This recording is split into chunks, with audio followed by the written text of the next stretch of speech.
Hi, I'm Gerwyn Price, and you're listening to Josh's Dartistry.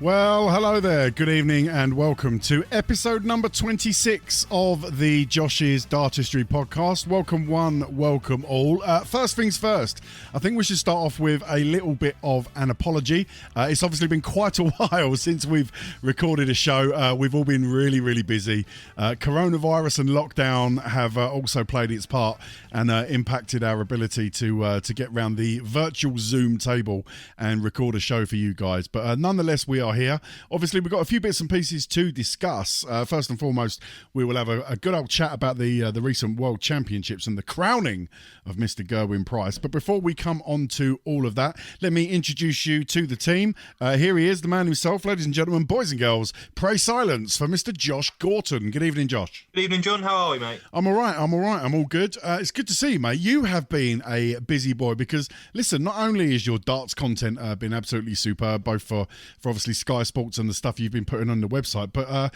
you're now also almost a full-time cricket correspondent as well, Josh. Well, I've been very lucky over the last couple of weeks to be involved with England coverage for the Sri Lanka tour. So it's meant a few early mornings, which I've not been used to over the last couple of months. So what time does the alarm? Yeah, what time does the test start at the moment in the UK? What UK time? It starts 4:30 UK time, but the shifts we have are staggered. So I've been starting at 6 o'clock. So I've been getting up about 5:30. So. Blimey. But so yeah, a few early alarm calls, but I'm really enjoying it. Obviously, we all know we all love our cricket here, so I've been really lucky to be working on it so far, and I think I'm working on the day 4 and day 5 of the second test. So yep, a few more early alarm calls yet. Does that mean you've been going to bed earlier as well? It does, yes, because I must admit, when you get into lockdown, you can get into bad habits of just staying up late because you haven't got to get up particularly early. So I've had to try and be a bit more disciplined over the last week or so. Good. Well, it's great to see you again, mate. Great to have a catch-up. I'm looking forward to this evening. Let's introduce you to the third man, ladies and gentlemen, boys and girls, stats man, Mr. Neil Connor. Good evening, Neil. Hello, John. How are you? I'm good. Did you have a good Christmas, mate? Yeah, it was all good, thanks. I had a couple of weeks off, so managed to see plenty of sport and plenty of the World Championships. So obviously a very different Christmas for everybody. I'm sure a lot of people didn't get to see the people that they really wanted to see over Christmas, but all you can do is make the best of it, and it was okay, thanks. And we have been lucky with the amount of sport we have had on television, Neil, just to keep ourselves entertained. Obviously, the darts over Christmas is a sporting tradition, but plenty of football for you as well, Neil. Yeah, there's in fact, I feel footballed out at times because it's literally multiple games every day. So, but yeah, it was nice to have the darts and a bit of variety with the cricket as well. So, I think I can't remember how someone described the fact that we've got sport on at the moment, but it was very much of that it's keeping a lot of people from being very, very bored. So, it's good that we've got that. And just before we move away from the subject of football, Neil, the goals at Liverpool just drying up a little bit. What's going on? I think people need to appreciate that this group of players have been relentless for the last 3 years. 2 Champions League finals. All right. We don't need the full list. Thank you. Season, a 99-point season, European Super Cup, World Club Right, Championship. Jurgen. And this year, an absolutely shocking run of injuries, and I think they battled so hard up until Christmas, and I think it's probably caught up with them. Do you think they're a victim? Do you think they're a victim of setting the bar so high that any time there is a little drop off, it looks even worse? I think they are, and I think if you look at the investment since the Champions League final, there's something like 11th or 12th in the Premier League in terms of net spend. So I think things have caught up with them a little bit, and I think they are a victim of setting such a high bar. But I think they deserve a little bit of a low spell. I'm sure at some point things will click and they'll get back to some sort of winning ways. It could be worse, Neil. You could have been knocked out of the FA Cup by Southampton today. Yeah, which is a good thing that we're recording today and not tomorrow, because we're away at Man United. So, and the way things are going, that's going to be a difficult game for us. But yeah, as you say, the holders are out, and I think we've just sat here praying that Man City might go as well, but they seem to turn it around late. Yeah, they've just won 3-1, haven't they? Josh, out the FA Cup early doors, mate. Your thoughts? Well, it's only right that we give someone else a chance to win it, John. Isn't it? I mean, 4 of the last 7 years. But Okay. To be fair, when I saw our starting lineup and Willian and Pepe were starting, I'd resign myself to our fate, But it's disappointing because I love the FA Cup, but it's a hectic schedule. We've got a few injuries. A bit light in some positions, so rotation was expected. But Southampton, I think, deserved it, so you can't really have too many complaints.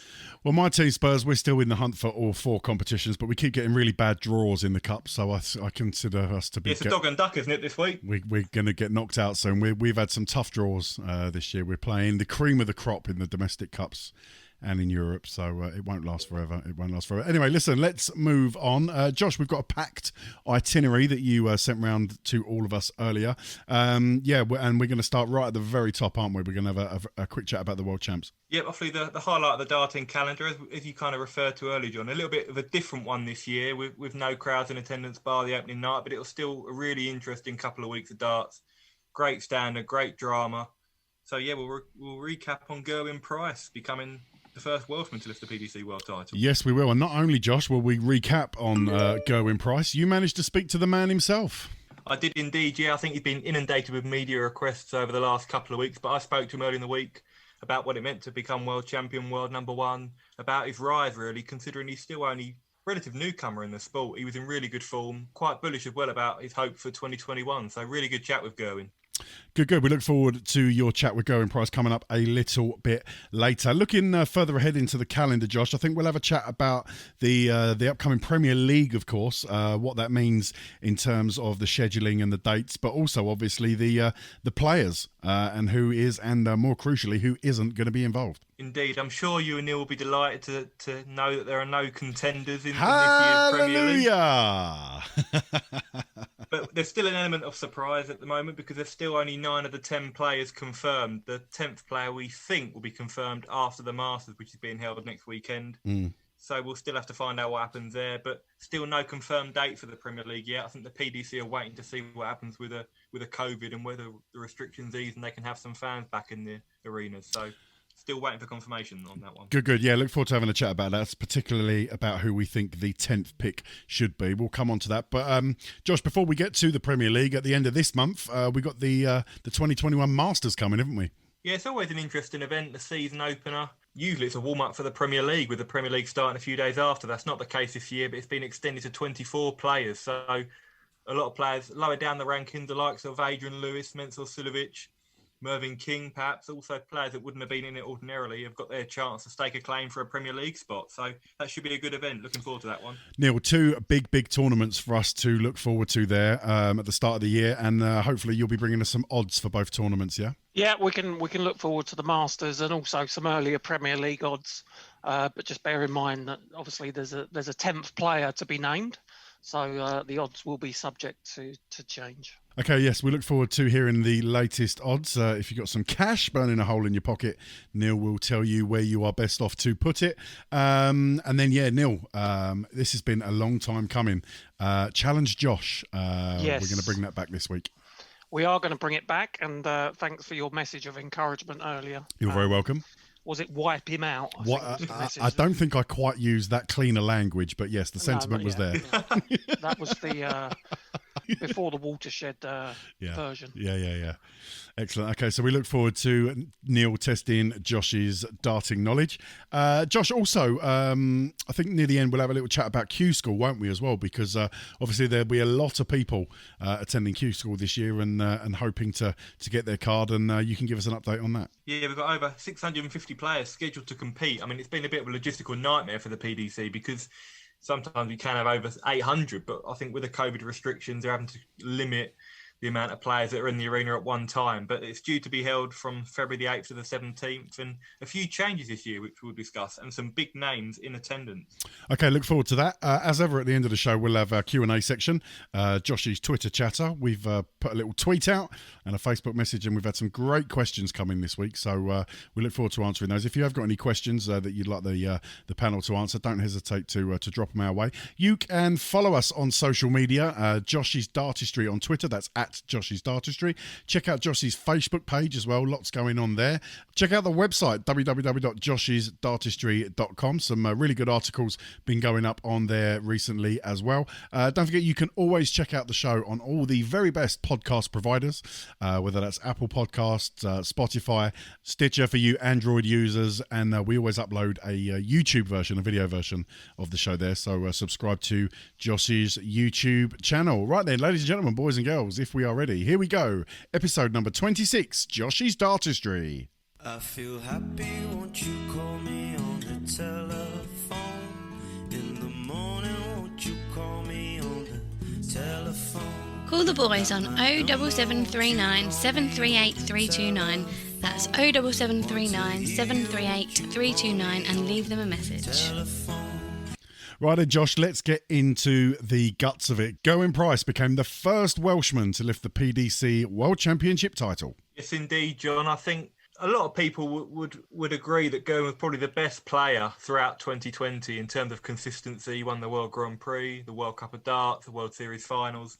He was yet to really deliver on the World Championship stage before this year. I think his semi-final was his best showing. But despite not being at his best for large periods, he came through and showed his class when it mattered and made history, becoming the 10th man to win the PDC World Championship. And obviously that means now he's the world number one, the 11th player to do so in PDC history. So a wonderful couple of weeks ago in Price. I think you're right, Josh. I think it's probably, forget his performance, it's probably the right world champion in terms of when you look back at 2020, as you say, and see how we performed. But listen, you've still got to get up on the stage. You've still got to perform. I know the circumstances were a lot different this year, obviously, with no crowd there. It's quite ironic, really, with Gerwyn Price becoming champion with no crowd there, because he has been synonymous for a bit of back and forth banter with the crowds in the past. But yeah, I'm absolutely delighted for Gerwyn. And I think I've seen on social media a lot of people pay him a lot of plaudits, and you know, maybe some people who have been critical of him in the past, both for his performance, but also, you know, he's reacting with the crowds. I think he's warmed a lot of people with his performance at the World Championships this year, and perhaps sort of changed a few people's opinion of him. I think so. I think obviously the final against Gary Anderson at the Grand Slam in 2018, that was the one that I think that final obviously was very controversial, one of the most ill-tempered finals in PDC history, and Gary's got a huge fan base, and I think that turned a lot of people against Gerwyn.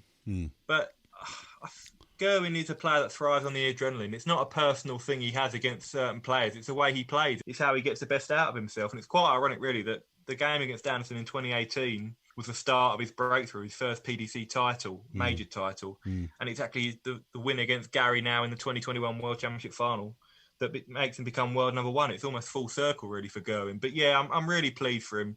He was the best player, as we mentioned, over the course of 2020. And like you mentioned there with the crowd, he's synonymous for having that sort of rivalry with the crowd at times. And he spoke earlier at the World Match Play in July about how he struggled without the atmosphere.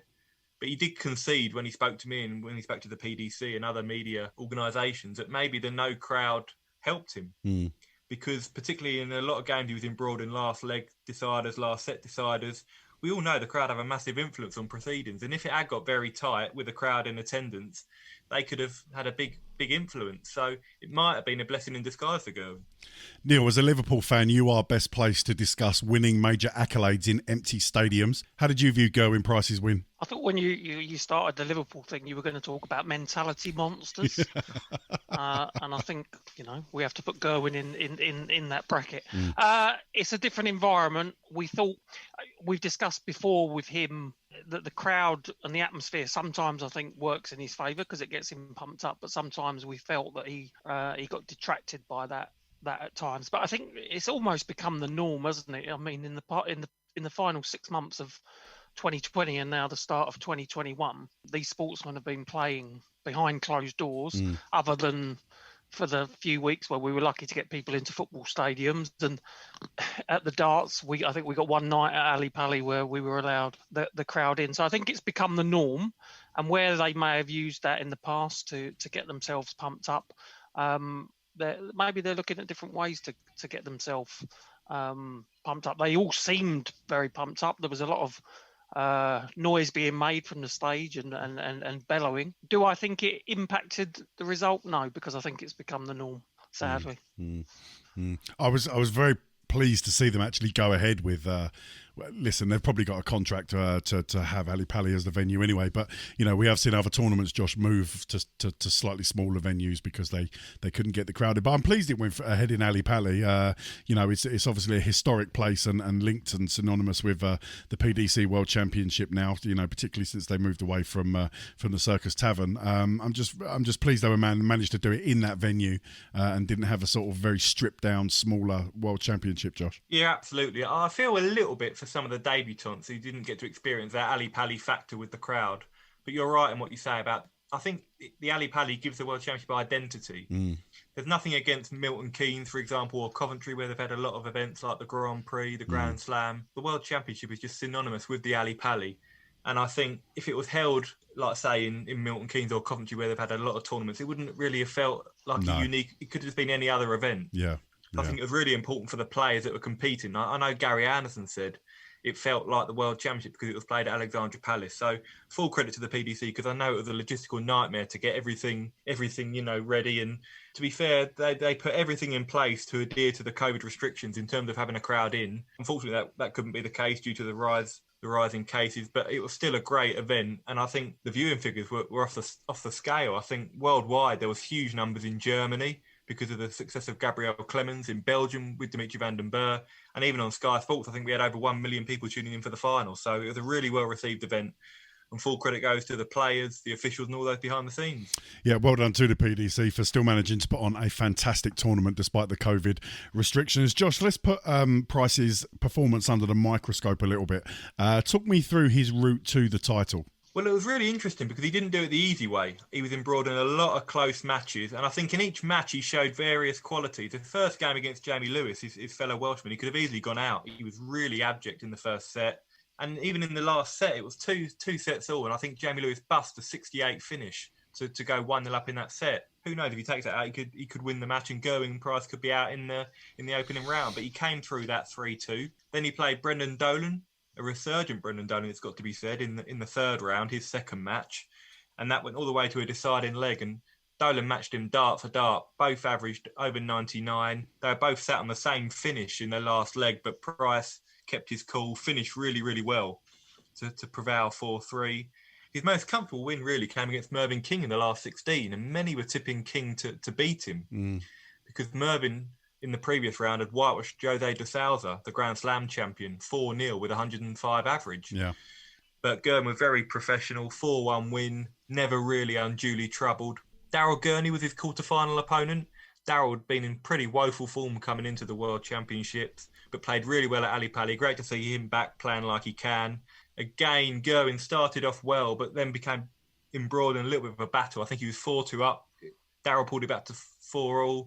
It went to a final set, went to a final leg, but Gerwyn again held his nerve. Daryl Gurney had a shot, I think, at 112 to knock him out, but couldn't take it, and Gerwyn prevailed. Stephen Bunting was his semi-final opponent.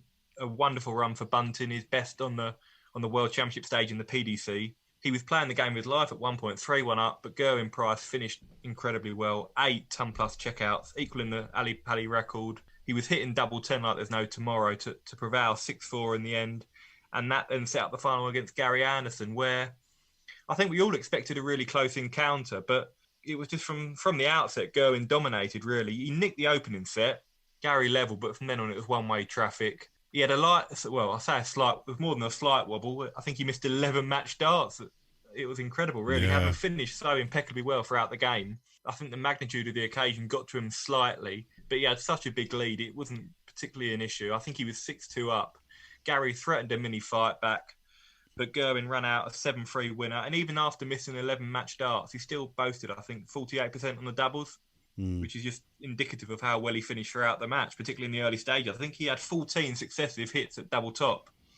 which is incredible in any game. But to do it in a World Championship final, that takes some serious courage. So, yeah, really well done from Gerwyn Price. He didn't score at his best throughout the tournament, but I think his finishing was key to his tournament success. And we always say, don't we? Well, Bobby Jules says, trebles for show, doubles for dough. And I think we saw that at the Ali Pally. Absolutely. Neil, the final, Gary Anderson, would you say it was a poor performance from Gary Anderson or just a supreme performance from Gerwyn Price? I didn't think it was a particularly poor performance. I think a lot of been spoken about Gary and the fact that he hadn't played a lot of darts going into the tournament, but he performed very well during the tournament and he got to the final. And as Josh said, Gerwyn's finishing was clinical up until those final stages where he did struggle to get over the line. So I wouldn't say he performed poorly. He's not the same level. He's not at the same level that he was a few years ago when he won back-to-back World Championships. But as I say, he's not had as much darts as many others, and I think he'll be very pleased with the fact that he's managed to get to another World Championship final. So not poor, and as I say, I think he's probably done more than he expected to do in the tournament. And Neil, whilst I was delighted that Gerwyn Price did come through and win the tournament, in my opinion, fully deserved for the year he's had, I'm not going to lie, I was praying for Stephen Bunting in that semi-final, and when he was so far ahead early doors, I really thought it was going to happen for Stephen. What a fantastic run though, Neil, Bunting had in the Worlds this year. Yeah, it reminds me of the one that he had. Josh, you'll have to remind me of the year where he had a really good run at the Worlds before. It was 2015, his debut, I think. Yeah, I think it was 2015, and he had a really good run. And he's just a nice guy, and he's as a result, he's very, very popular, and he gets people behind him because of how popular he is. There's been flashes of good performances from him, but he really, really did play well to get through to the semi-finals. And then it wasn't an easy semi-final. It was another closest game, and I think everyone, we've said before, we like Gerwyn Price and we want him to do well, but we wouldn't have been too disappointed had Bunting have made the final. But again, like Gary, I'm sure he's delighted with his performance to get as deep into the tournament as he did.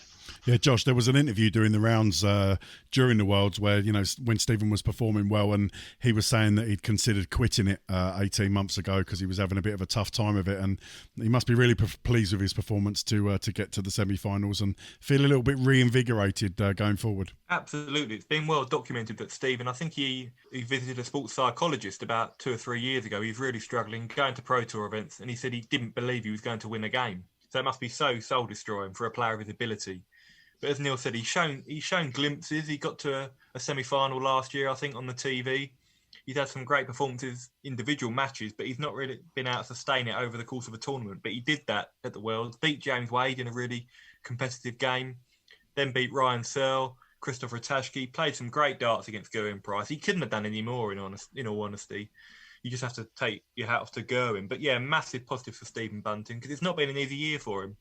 Let's not forget, at the World Grand Prix in October, he was unable to compete after testing positive for COVID on arrival. We didn't have any symptoms. Turned up, couldn't compete, and then obviously missed out on the prize money that he would have got there, and then fell down the rankings. So, he didn't feel sorry for himself.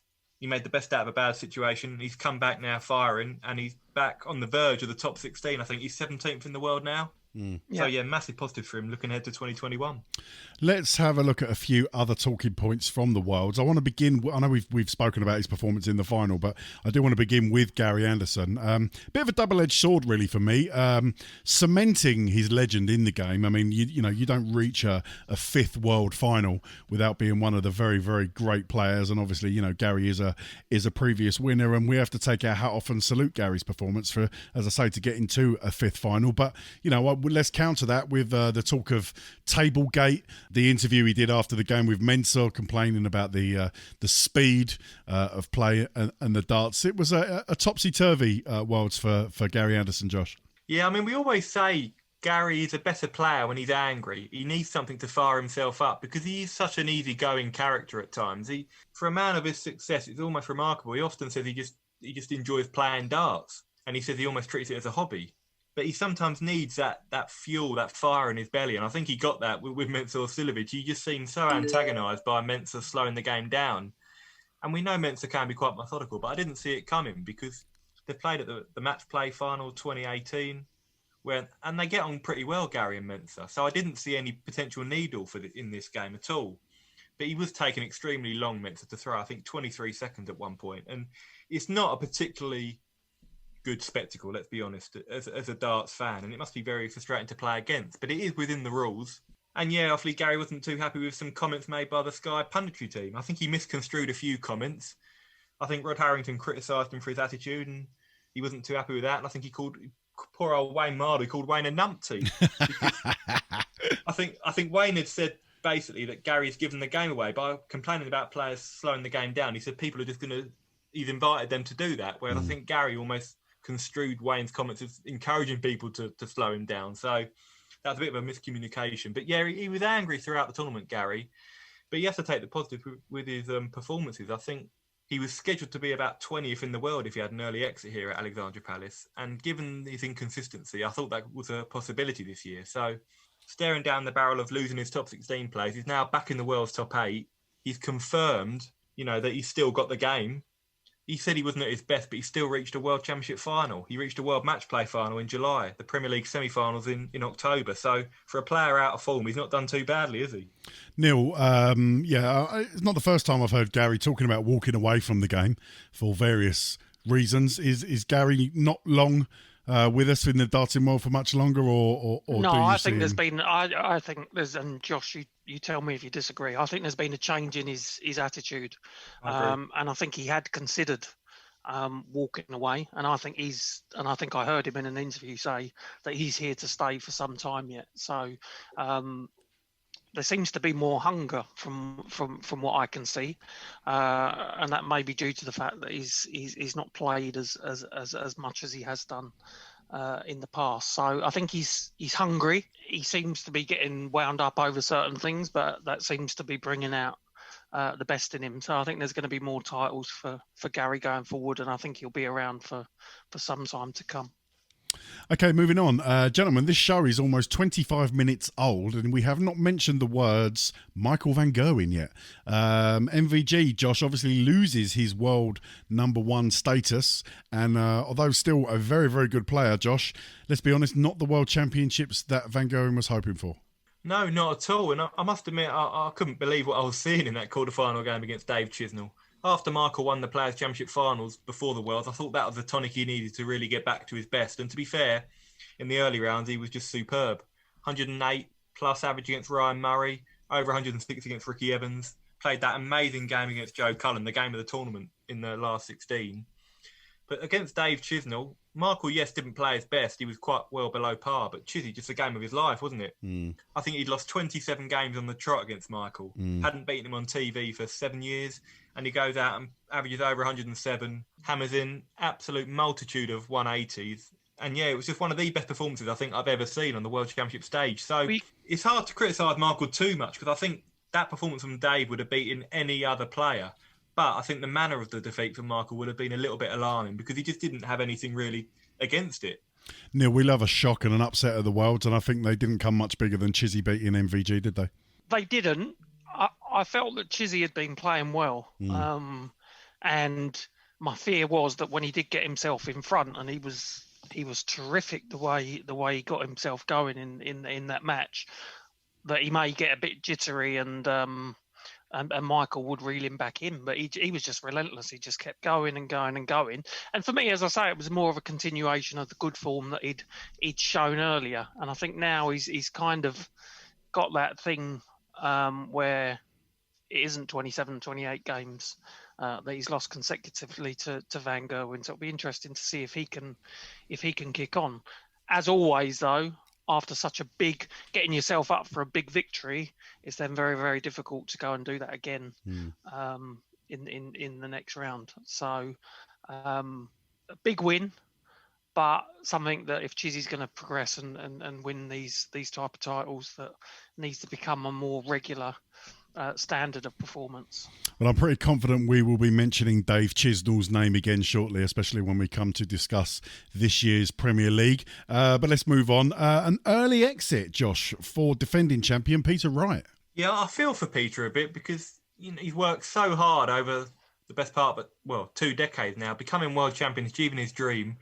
And it's been a bit of a washout, really, 2024. And yes, he's won the Masters and picked up the European Championship, but he didn't get the adulation from the crowds that he deserved this year. He wasn't announced as world champion apart from a few weeks in the Premier League, and he just seemed a little bit drained by it all. I know he did have the crowds on the opening night when he was dressed as a Grinch. I'm still not quite sure what I made of that, really. It was astonishing, but yeah, it was a really strange few weeks for Peter because he was so good at the European Championship in October, but he's been constantly tinkering with his darts. And to his detriment in the end, I think. I think he wasn't really sure of his best setup. And he gave quite a strange interview after his game against Gabriel Clemens to Sky. I mean, fair play for him for fronting up to Sky Sports. But he said it was so easy to play at the Ali Pali with no fans. It was almost like playing in his front room. Whether he was suggesting he was a little bit complacent or too relaxed. But he just never really got going. Missed so many darts at double. And by the time he found his form, it was a little bit too late. So really disappointing for Peter because he'd have had high hopes of defending his title, but it wasn't to be. Well, Josh, he wasn't the only surprise early exit from the tournament. Early exits also for Smith, Cross, Wade and Aspinall. Yeah, I mean, I wasn't particularly surprised by Rob Cross going out because he was up against Dirk van Duijvenbode, who's had a fantastic year and probably in better form than Rob Cross. But even so, former world champion, 5th seed, it is still a shock to see a player of that magnitude go out early. The one that really shocked me was Michael Smith. I was tipping him for a really good run here. He got to the final in 2019, so was defending a lot of prize money. Was up against Jason Lowe, not going at all. Was outscored by Jason Lowe. That was a real surprise for me. And as a result, now slips down 5 places to world number 9. So tough one for Michael Smith. Nathan Aspinall struggled a little bit since reaching the Premier League final back in October. Did well to beat Scott Waits in an absolute thriller. Just never got going against Vincent van der Vaart. And yeah, your man James Wade, John, he hit the 9-darter. I know. The first 9-darter at the World Championship since 2016. But we see it so often now. Players hit a 9-darter and then lose a match. I think 5 of the 10 9-darters at the Worlds, the player who's hit them has actually gone on to lose a game. So disappointing for Wade because he got to 2 finals in the last 2 majors. But the Worlds just it never seems to happen for him for whatever reason. Yeah, disappointing for a few of those names there. And it looks like, particularly you mentioned Smith there, it's massively affected his Premier League inclusion, Josh. Yeah, I mean, there's been a lot of debate about the ranking system and whether it's too heavily weighted towards the World Championship because obviously £500,000 for winning the tournament. But even if you get to the quarters, I think you pick up around about 70,000 now.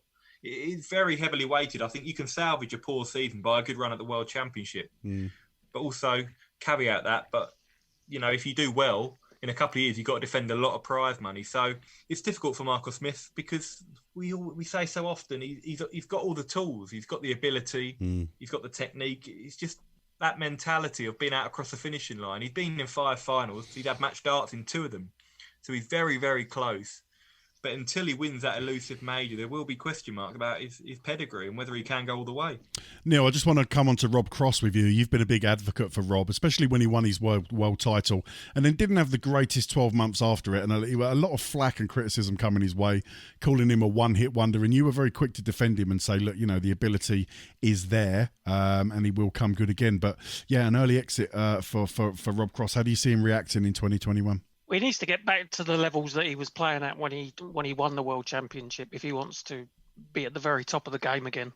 And I think he had a dip, and then I think he started to perform better and started to pick up some titles and some televised titles as well. And his form has struggled since then. Now you would like to think again with the ability that he's got that it's just a case of mentally making a few adjustments, finding a bit of form and getting some confidence to see him return to the top. But I'm not so sure how long that might take. I'd like to think it will happen, but then I kept thinking the same thing would happen with A.D. Lewis as well. And he hasn't really shown what I thought he would do over the past 2 to 3 years. So it's a big year coming up for Rob, I think. Confidence spending a lot of money as well. Over He is, 300,000. Yeah, so he can drop down the rankings quite quickly if his form and confidence don't pick up. Ability wise, it's there. It's just whether he can put it all together when it counts, I think. Josh, you've already mentioned an impressive run for Stephen Bunting. Talk to me a little bit more, though, about Van Duivenbode, who obviously had a stormer. Yeah, what a few months have been for Dirk. I mean, before the World Grand Prix in October, he'd never won a game on TV. And now he's broken into the world's top 32. But yeah, he was fantastic.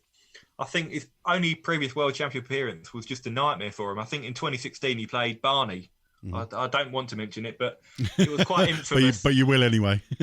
it was infamous for him because not only did he lose 3-0 in sets, in the second set he was looking like he was going to level at 1-1. I'm not sure if you remember it, but you bust 180 in the final leg. Yeah, I do remember it. You get the 2 triple 20s, step back to try and hit the single, bust, and it was a nightmare for him. And he said he wanted to redeem himself from that, and he certainly did so. Obviously beating Bradley Brooks from two sets down in the first round. Cracker against Rob Cross. Played a great game to beat Adam Hunt. Also knocked out the Premier League champion Glenn Durrant. Yeah. Just fell short against Gary Anderson. Gary played his match of the tournament in that quarter-final match, but still doesn't detract from a great couple of weeks for Dirk Van Duivenbode now, who is one of the most improved player in my eyes in 2020. So massive 2021 ahead for Dirk, and I hope he can continue his progress because he's a joy to watch. He's such a great character, great throw, and I wish him all the best. And Josh, just finally on the Worlds, while we're spotlighting a few people's performances, talk to me about how the ladies performed this year. Obviously, we didn't get the Fallon Sherrock fairy tale performance from any of the ladies this year, but how did they fare in their matches? Well, it was a frustrating one for Lisa Ashton. She's been so close on a number of occasions to beating a male opponent on TV, but it's not happened for her. She drew Adam Hunt, who I thought was a fairly decent draw because she'd beaten Adam twice on the Pro Tour this year, but she lost out in a 5-set thriller. Both averaged over 95 for the large majority. Lisa slightly lost her way in the latter stages, and Adam Hunt ran out a 3-2 winner. Dita Hedman making her PDC World Championship debut at the age of 61. Fantastic story for Dita. We had her on the podcast, I think, just before the World Championship. She did herself proud. She struggled early on. I must admit, the first set or so, she missed a host of chances, and that affected her.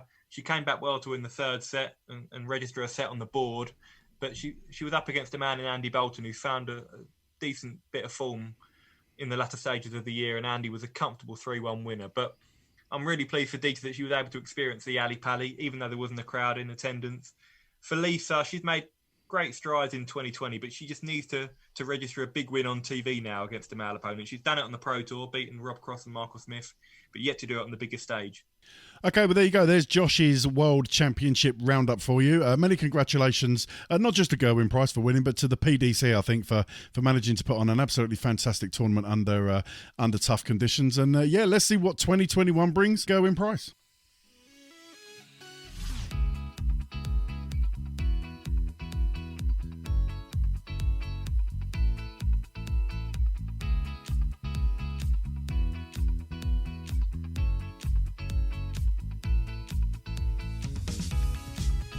You're listening to the Josh's Dartistry podcast. Don't forget you can check us out on Facebook, the Josh's Dartistry page. You can also follow us on Twitter at Josh's Dartistry. And you can also go to our website, www.joshisdartistry.com, for all the latest news, blogs and information on the world of darts. Don't forget you can also call us and leave us a message on our voicemail box. That's 07739 738 329. That's 07739 738 329. Call our voicemail box, leave us a message, leave us a question, and we may play it on the show. Now back to the show.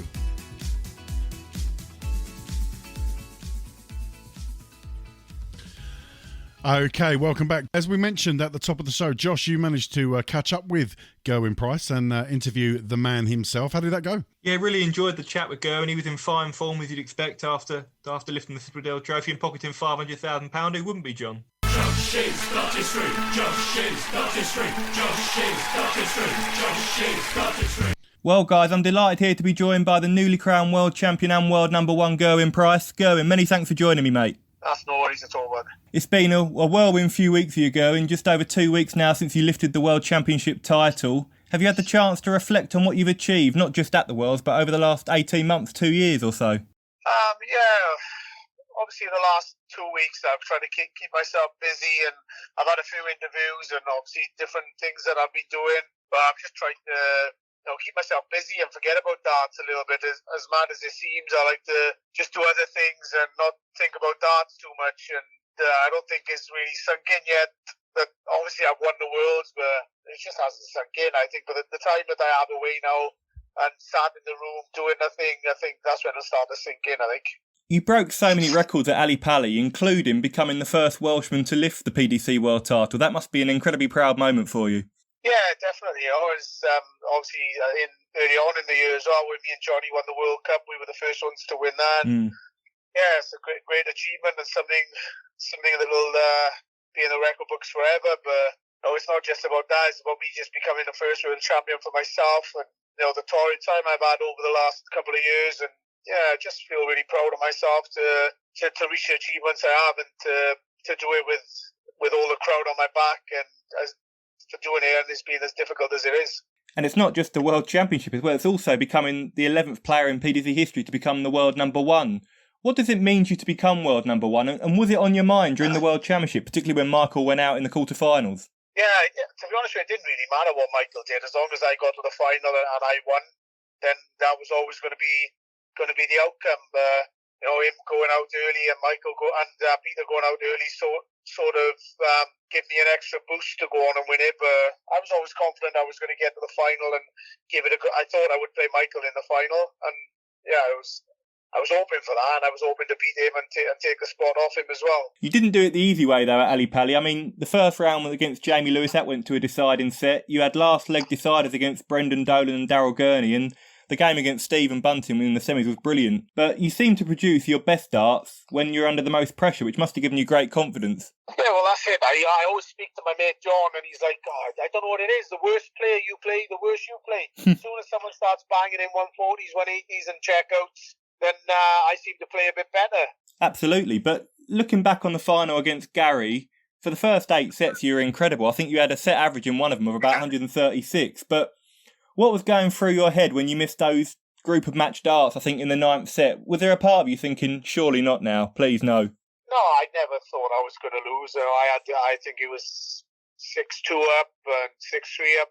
But I knew I was going to get more opportunities. It's just whether I could take it. And I did obviously bomb 11 chances. But it is pressure, but I don't know, it's just an awkward feeling, and I wanted it a little bit too much. And obviously becoming world champion, world number one, I've never been in that situation before, and I didn't know if obviously I was lucky, I think, that I'd had a big lead, and yeah, otherwise if it was a closer game and that had happened, yeah, I think Gary probably could have won.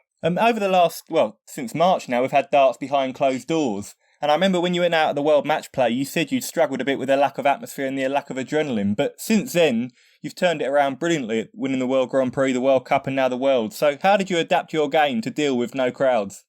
Well, it's the same as anything, isn't it? You're thrown into the unknown, and then you're uncomfortable. It's something that you're not used to. But then that was all we had to do was, we knew we was going to be playing in that situation possibly for the whole year, and that's the way it was. So I just had to knuckle down, get on with it, and each tournament that I went in, I just grew in confidence, and I felt more comfortable in the surroundings and everything. But yeah, the first time I played in it was just a bit weird, but like I said, I just had to get used to it, and I did. I think you referred to it earlier on, but you said about the lack of crowds. But since the Grand Slam final, really, in 2018, you have had a rough ride from the crowd. But how tough has that been? But do you feel like the perception of you now is more positive, certainly, than it was a couple of years ago?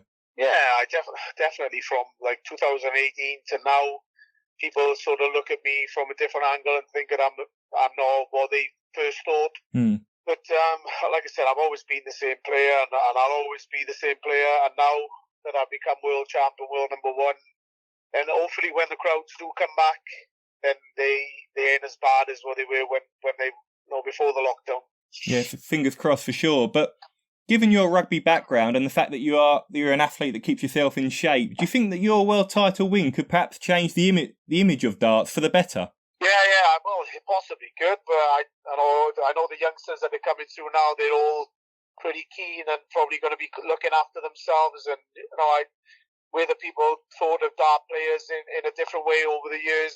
I don't know, maybe all the youngsters that are coming through are going to change the outlook on the game as well as where I am.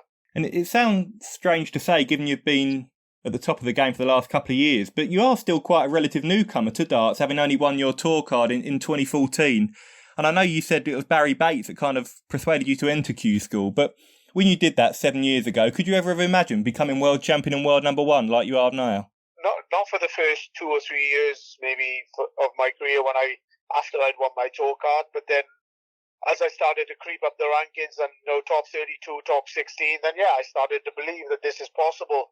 I never thought I would get to world number one or win the worlds this soon, but I definitely thought it would be possible, sometime. I thought maybe, 5, 6, 7 years further on from now, but the part of me believes that the grief that I've had over the last 2.5, 3 years, the crowd have sort of brought my career forward. I think made me a better player, made me concentrate more, molded me into a better, stronger in my mind anyway than what I would have been if they hadn't been like that. So I certainly think that if the crowd hadn't have been the way they were, would have I been as good as I am now? Would have I been world number one and world champ? No, we will never know, but in my mind, I believe that I wouldn't have won this trophy for another couple of years. We all know about your rugby talents. You're now the new world number one in darts. And also, I saw you on Soccer AM on Saturday and you looked a very good footballer. So is there any sport you cannot play, Gerwyn? I'm not sure. I just, sometimes you have to have a little bit of luck as well. And I'm glad I have a little bit of luck on my side. And definitely when I was going for the crossbar challenge and different things, it just kept coming off. But I don't know, put me in that situation again. Would it work again? I hope so. Has winning your first world title made you hungry for more? Because, like I say, you're still quite young in darting terms. Have you set yourself a target of how many times you want to lift the world title? Well, to be honest with you, after I won that night, that was it. It was like, I was happy if I never won another tournament. I didn't care. I'd done what I wanted to do. I won the worlds. I become world number one. Well, what else is there for a dart player to want? And then, 2 or 3 days later, I look back and reflect and think, no, I want to try and beat Michael now. He's got 3. I want to get past him. Then Raymond's got 5. I want to try and get past him. But the only person I think is I will never ever catch is Phil Taylor. But the likes of Barney and Michael and everybody else who's got world championships. That's my goal, is to try and get past those and be the second, be the person to win the second most world championships. And I want to win the Premier League. I want to win majors that I haven't won before, and I want to try and back up and defend this world championship. I mean, we don't know yet when crowds will return. Obviously, it depends on the vaccine and everything else with the coronavirus restrictions. But how much are you looking forward to being introduced as world champion and world number one by John McDonnell, perhaps in Cardiff in the Premier League? That'd be special, wouldn't it? Yeah, that will definitely be special. That's what I mean. I'm glad they put it back a bit and holding off to see if they can get some sort of crowds, and hopefully if it is going to be April, May when the darts start, and if they do just get even some 50% capacity or whatever it might be, and I'm sure that reception in Cardiff or wherever it's going to be buzzing. And just finally, Gerwyn, there will be a big target on your back now as the world champion and world number one, but you always seem to rise to the challenge in your career. So is that a challenge you're looking forward to? Yeah, definitely. I mean, I think just the way that I play and the way things have been the last couple of years, I've been playing pretty decent, and I think there's been a target on my back, Peter's back, everybody's back over the last 2.5 years anyway. I know it's going to be even bigger now that I'm world champ and world number one. But that's why every time someone seems to play well against me, I seem to pull out a little bit extra. And I prefer those sort of games. I prefer it when someone's giving 100% and hitting 10 plus checkouts and hitting big averages, because, like I said, it just brings the best out of me. And I'm looking forward to it. We're looking forward to seeing it as well, Gerwyn. Many congratulations on the World Championship win, and all the best for 2021, mate. Cheers, buddy. Thanks. Josh's Dartistry, Josh's Dartistry, Josh's Dartistry, Josh's Dartistry. Well, there you go. There's Josh's interview with world champion and new number one player in the world, Gerwyn Price. Yeah, Josh, he sounded like he enjoyed that one, didn't he? Absolutely, and who can blame him? I'll say it's been a long time coming. It's not really, because he's only kind of emerged over the last 2 or 3 years as a major contender for the biggest honours. But as Neil mentioned earlier, he's what you describe as a mentality monster. And even though he's just won the biggest title of his life, he's not satisfied with just winning the World Championship. He's now looking to overtake Michael van Gerwen in terms of World Championship titles. He's even eyeing up Raymond van Barnevel's haul of 5 world titles. I mean, how dare he? How dare he? How dare he indeed? I was about to put the phone down, to be honest, John, when he said that, but I thought out of politeness, I can't put the phone down to the world champion, can I? Neil, very interesting to hear Gerwyn talk about the hostility from crowds in the past has kind of fast-tracked his development as a player. Yeah, I guess it's character building. And I think sometimes when you have some bad experiences, they're the ones that you learn most from. And as I said, I think whilst he's used the crowd to his advantage at times, probably those difficult times he has had have helped him really toughen up as a character and be able to deal with tough situations as they arise during matches. So, yeah, I think it's been a very interesting few years with him and what we've seen from him. There's been a bit of controversy, but how many other sportsmen can you say, in a sort of 7 or 8 year period have switched from one sport to being a world champion in another? Are there any? There's a few people who have crossed codes and sports and stuff, but I don't think there's many to who... get to the very top of the tree, I don't think we're sure. talking world champions, definitely not.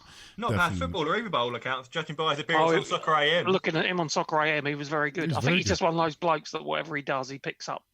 He's talented at. He was very good on Soccer AM. Not unlike myself, Neil. Not unlike myself. Right then, let's move on. Big thank you to Gerwyn for taking the time to come on and have a chat with Josh. We appreciate it, and you are always welcome on the Josh's Dartistry podcast. This is Stephen Bunting, and you're listening to Josh's Dartistry.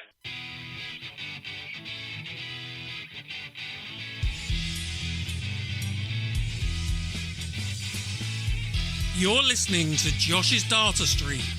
Don't forget, you can check us out on Facebook by going to the Josh's Dartistry page. You can follow us on Twitter at Josh's Dartistry or go to the website www.joshisdartistry.com for the latest news and insight to the world of darts. You can also leave us a comment or a question via our voicemail box. Just call 07739 738 329. Leave us a message and we may play it on air. Now back to the show.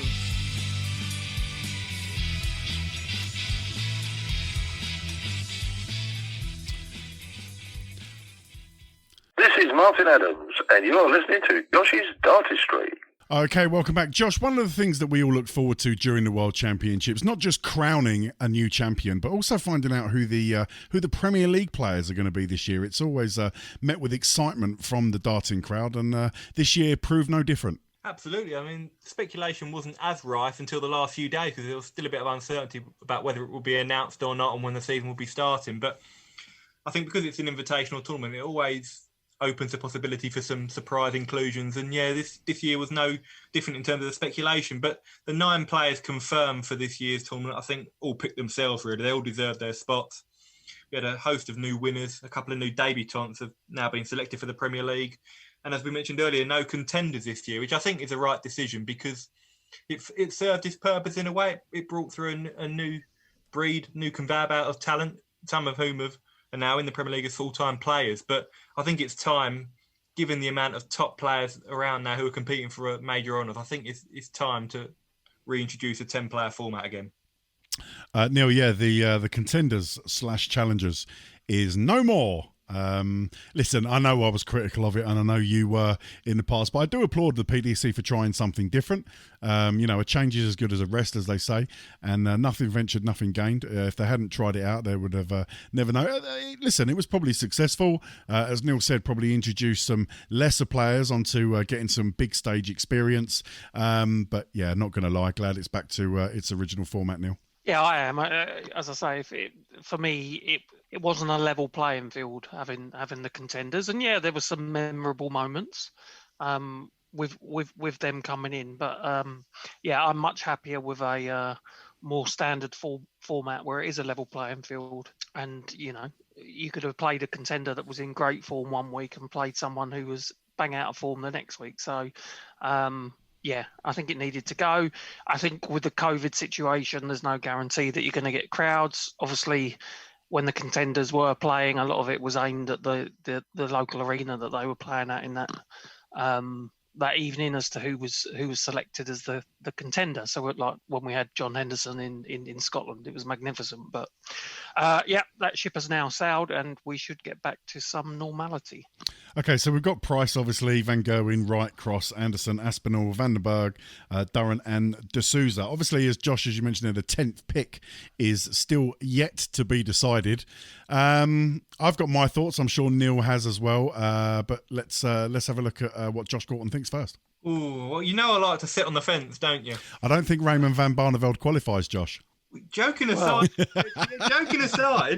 if he gets a tour card, there's been a few conspiracy theories flying around on Twitter that the reason they've delayed it is to see whether he gets a tour card at the Q School. But I don't believe that's the case. No, you joke. I mean, there was an interview with Chris Mason, I think I saw, and Chris believes that if Barney gets his tour card, he could be included due to his popularity. But I don't think that will be the case. I just think there wasn't an obvious candidate from the remaining players. And I think to add a little bit of intrigue to the Masters, I thought, let's keep it open and whoever has a really good run there could stake a claim. But I think at the moment, Dave Chisnell has to be in pole position, because of his exploits at the World Championship. He's world number 6 now. It would be very harsh if he's left out when you consider that. But also, I think you have to look at his exploits at the World Championship. I mean, beating Michael van Gerwen 5-0 takes some doing. And we've seen in the past players like Kim Huybrechts having beaten MVG and Phil Taylor. They've been included on the back of that. And Chisnell, he's perfect for the Premier League, really. He's a quick thrower. He hits loads of 180s. He's an entertaining watch. And he's world number 6. So he could consider himself quite unfortunate if he misses out. But then you've got James Wade, world number 7, got to 2 major finals this year, won the Premier League before. He could have a claim. But I think at the moment, Dave Chisnell has to be in pole position, depending on what happens at the Masters, of course. Neil, Chizzy, is Chizzy the right pick for you, or would you like to see another name thrown in? No, I think it should be him or James Wade on merit. I think it's a clever ploy to keep the suspense going, but it should be one of those 2 players. Maybe whoever performs better at the Masters will be given that slot. I would not be surprised if Barney does get his card if he is a surprise selection. No, I'd be amazed. Well, we'll see. Michael Smith is another one. Yeah, Michael Smith is another one. Michael Smith is another. My head says Chizzy, but my heart says Wade. As you know, I'm a big James fan, and I'd love to see James back in the Premier League. Somebody who's been on that stage time and time again, has thrilled us over the years with his performances, and I'd love to see Wadey back. But I think the right thing at the current state of play, who knows what's going to happen in the Masters, but I think the right thing at this stage of the game is for Chizzy to be included. But Josh, as you were touching on, we don't really know when this is going to begin, do we? We haven't got any confirmed dates. We haven't got any confirmation about, obviously, COVID restrictions. We're all in the hands of the government, waiting to know when we can have crowds back, not just at darts, but at all sporting events. So there's a lot of unanswered questions at the moment. Absolutely. I think the intention for the PDC was to hopefully begin the Premier League around about April time, maybe just after Easter. But again, that is subject to the restrictions. I think the PDC are desperate to try and introduce crowds back into the arenas. That's why it's been pushed back to usually it'll be starting the first week of February. So who knows what will happen. But and who knows whether it will be after the Masters. I mean, there's no guarantee that the 10th player will be announced after the Masters. It could be at a later date. We're just surmising here. But I think the PDC will want to obviously start it sooner rather than later. Matt Porter said at the World Championship that the advantage they've got this year in terms of COVID is when it struck last year, they're in the middle of a season. So they had to kind of finish the tournaments that they're committed to, whereas this season it's a fresh start. So they can be a little bit more adaptable with the tournaments. But I think the intention is around about April time. Whether that is a reality, we'll have to wait and see. Okay, so we've discussed that it'll be interesting to see what comes out of the Masters and whether that does have any bearing at all on the final pick. Let's turn our attention to the Masters, Josh. That takes place at the end of this month, doesn't it, in Milton Keynes? Yep, ITV4 from next Friday, January the 29th to the 31st. We've got 24 players this year. Again, I think it's a good ploy from the PDC. Yeah, why is that, Josh? Why have they done that? They've not explained the decision, but I think really it's just to give more players an opportunity to stake a claim as well. It's more practice for the players lower down the rankings. It's also a non-ranking event, so the money doesn't contribute to the PDC Order of Merit, so it's not discriminating against lower ranked players in that respect. But it does give the likes of, you look at Stephen Bunting, world number 17, he wouldn't ordinarily be getting in the Masters. If he has a good run, who's to say Stephen Bunting can't stake a claim for the Premier League, having got to the semis of the Worlds? Adrian Lewis down there in number 24. The likes of Mervyn King, Mensur Suljovic, Jeffrey Deswan, all players who've been in and around the Premier League either as a challenger or a full-time player before. So we'll have to wait and see. But I think it adds a layer of intrigue to a tournament that ordinarily maybe doesn't have that appeal because it's a non-ranking event and there's not much incentive. It's more of a warm-up for the Premier League usually. Yeah, just looking at the draw, Josh, looking ahead to the Masters, there's no easy games, is there, early doors? I mean, just looking at Gerwyn Price's draw, he's pulled out Joe Cullen or Stephen Bunting. It's straight into the action, isn't it? Yeah, the strength in depth has never been better in the PDC. You just have to look at the game just below that, John. Gary Anderson plays either Michael Smith or Adrian Lewis. Yeah. I mean, that is absolutely brutal. It's just, there's quality everywhere you look. I mean, Michael van Gerwen could be playing Jose de Sousa in his first round match. That'd be an all Premier League game. Got the likes of James Wade against Dimitri van den Berg. There's so many top players around now. And I think more so than maybe, say, 3 or 4 years ago, there's legitimately about 10, 11 players who you think could challenge for the title. Whether that's due to the lack of crowds, who knows? But I think darts have never been in a better place in terms of strength in depth, that's for sure. Neil, it's a great tournament to kick off the new darting year, isn't it? We've got, 24 of the best players in the world there, all squaring off and getting the juices flowing ready for the new season. Yeah, it's unbelievable. I mean, just looking down that draw, I don't think we mentioned it earlier, but Joe Cullen's performance at the World Championship as well. Again, he had one. The match he had against Van Gerwen was remarkable. And he was very unlucky to come away without winning that match. So it's just mouthwatering the quality, and it is very, very difficult to pick a winner. We haven't got that dominant person in the sport that we've had for the last, I don't know how many years.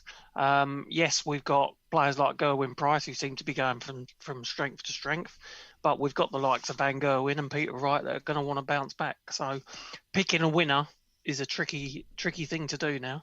Well, in terms of being able to pick a winner, Neil, very, very shortly you're going to give us some odds. But just before we move on to the odds section, Josh, just give us the draw in full. Okie doke. So you got Gerwyn Price, the number 1 seed. He will take on the winner of Joe Cullen against Stephen Bunting in the last 16. Gary Anderson will be up against either Michael Smith or Adrian Lewis. You'll have the former world champ Rob Cross against either Premier League champion Glenn Durrant or Mervyn King. 5th seed Nathan Aspinall plays either Ian White or Mensur Suljovic. Michael van Gerwen won this title many a time, will play either Jose de Sousa or Johnny Clayton. James Wade is up against either Dimitri van den Berg or Chris Dobie. You've got Peter Wright up against either Christoph Ratajski or Simon Whitlock, who faced off at the World Championship. And then the final tie is the man we've already mentioned, Dave Chisnell. He will play either Daryl Gurney or Jeffrey Deswan. Okay then, right. Neil said it's going to be very, very difficult to pick a winner out of that bunch. But let's give it a try nonetheless. This is What Are the Odds? Cool, what are the odds?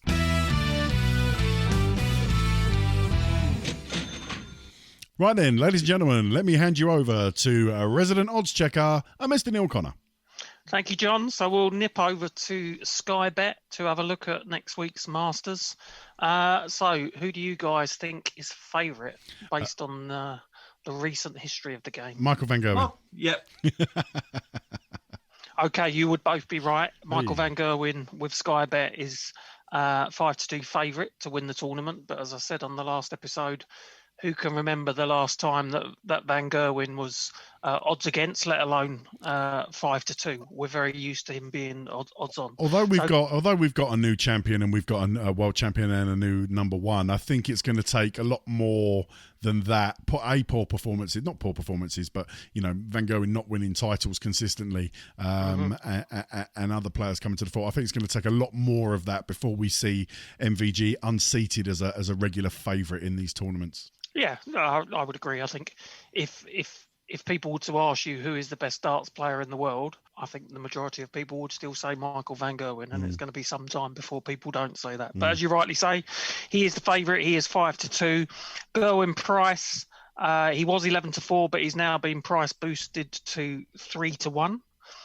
He's second favourite, and then Peter Wright 13-2, Gary Anderson 12-1, Dimitri van den Berg 14-1, and Dave Chisnell 16-1.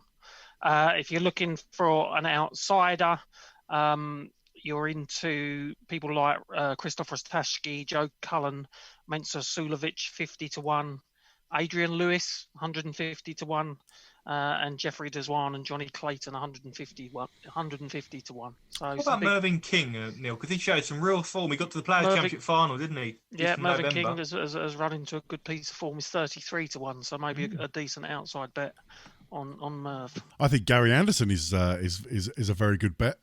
Generous odds there for the World Championship finalists, Neil. Yeah, and so 12-1 to win outright, 5-1 to reach the final. So that may be a. You have to factor in that he's 8th seed, so he's due to meet Price in the quarterfinals in a rematch of the World Championship final. So that's perhaps why he's not as fancied. But you, again, similar to what we saw with Rob Cross, you don't know how Gerwyn Price is going to react. I personally think he'll go from strength to strength, but can he maintain that high level of performance now that he's actually got over the finishing line, made it to number 1 in the world, and is world champion? So you never know. I think 5-1 for Gary Anderson to make the final is a decent bet. Yeah, absolutely. What odds you got for Glenn Durrant there, Neil? Glenn Durrant is 33-1 and 14-1 to make the final. Again, good odds there. Good value, I think, for Durrant. Somebody who's a proven winner from last year. Didn't have a bad Worlds at all, and has already proved that he's got the game, Josh. Yeah, I mean, it's been a really tough couple of months for Glenn before the Worlds. He tested positive for COVID just after winning the Premier League and was desperately out of form. But as you mentioned, he played pretty well at the Worlds. A little bit unfortunate to lose to Dirk van Duijvenbode. But as you mentioned, Glenn's a proven winner. He's got Mervyn King, who's in some fine form. Merv, like I said, had a great Players' Championship finals, really good World Championship. The winner of that Dozer King game plays Rob Cross. And no disrespect to Rob, but the form he's on, you'd fancy either of them probably to give Rob a real game, potentially win that game. So, not bad odds on Glenn. Okay, let's move it on, Neil. Let's have a look at the odds for the Premier League. Interest in the market for the Premier League, I would suggest. Obviously, we've only got 9 players announced. Possibly the 10th player, when it does, could change everything, Neil. Yeah, as I say, this is very much subject to change. The 9 players that have been selected so far obviously all have odds, but there is that 10th person, whoever it will be. But I don't think it will change the front runners. And again, Michael van Gerwen is with Sky Bet as 2-1 favourite. Gerwyn Price shortly behind at 5-2. And then again, we're dropping down to the familiar names: Peter Wright 11-2, Gary Anderson 8-1, Dimitri van der Burn 10-1, defending champion Glenn Durrant 16-1. That's a madness. Glenn Durrant 16-1. That is ridiculous. Yeah, defending champion as well. Nathan Aspinall also 16-1, Jose de Souza 18-1, and Rob Cross very much seen as the outsider of the 9 at 33s. I can't get over that. How is the defending champion 16-1, Josh? I suppose when you look at the world rankings, though, Glenn is still, I know he's still a relative newcomer, so you have to factor that in, but he's the second lowest ranked player in the tournament, and his form since winning the Premier League has not been fantastic, but Glenn thrives on flying under the radar. He's never going to be a player that averages 110 every week, but he's so clinical on the doubles and he's consistent, so I think he's got a good chance of going all the way to the playoffs again. I like Dimitri van den Berg 10-1, I think Neil said. Yeah. Dimitri just oozes quality. He's so good on that big stage. He's been a contender before, but I think he'll make the playoffs, Dimitri. I'm going early on that. I really, really like him. And I think the bookies have got it just about right in terms of, I think Nathan Aspinall, even though he got to the final last year, he's really struggled. And I'm a big fan of Nathan. But he just seems to, whether it's the lack of crowds or the atmosphere, he just seems to have been a little bit fatigued mentally more than anything. Jose de Souza, Grand Slam champ. Apart from the Grand Slam win, he's yet to really consistently deliver on the big stage. So I'll be fascinated to see how Jose does, particularly with his miscounts. But yeah, I think Rob Cross on form has to be the outsider. And he also got eliminated last year. And if he wasn't in the world's top 4, would he even be in the tournament? That's the question, because he's only in the top 4 after Michael Smith plummeted down the rankings. But yeah, Rob can maybe consider himself a little bit fortunate despite being in that top 4, because he's had a pretty woeful year. But as we mentioned, it's been a tough 12 months away from the hockey as well. Okay, well, thank you very much, gentlemen. There you go. If you've got a few quid that you want to lay down for the Masters or the Premier League, hopefully Neil has giving you some pointers where to put it. As ever on the Josh's Dartistry podcast, please remember to gamble responsibly. And when the fun stops, stop. Cool, what are the odds?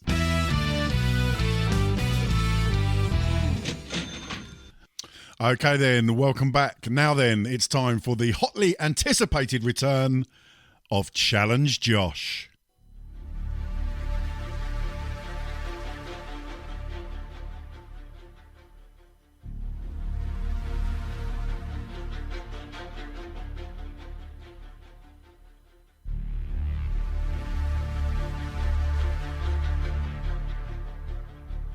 Challenge Josh.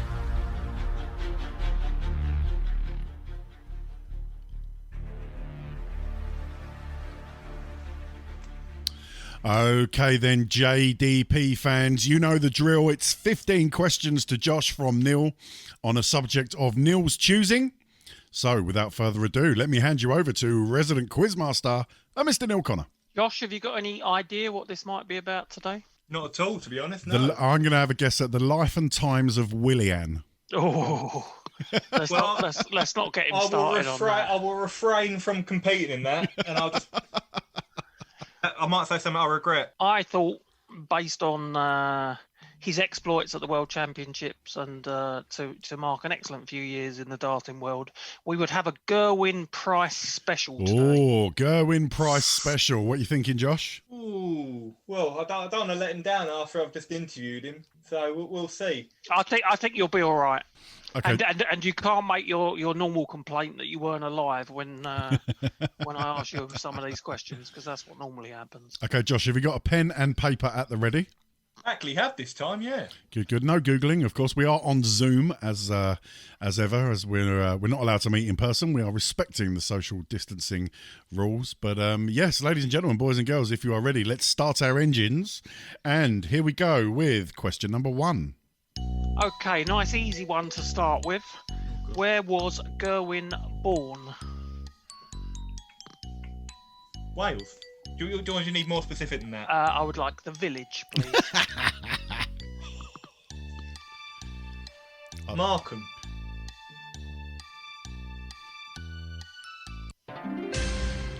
He's pulled that. Do you know what? I thought we were going to trip him up on question number 1. Well, that was the hope.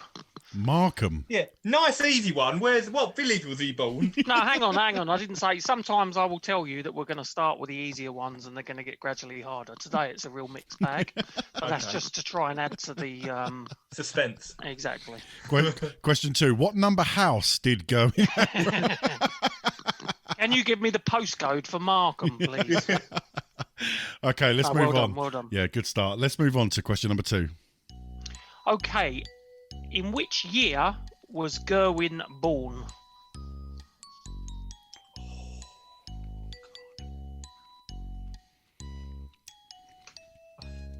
Okay, let's think this one out loud. How old is he, Josh, roughly?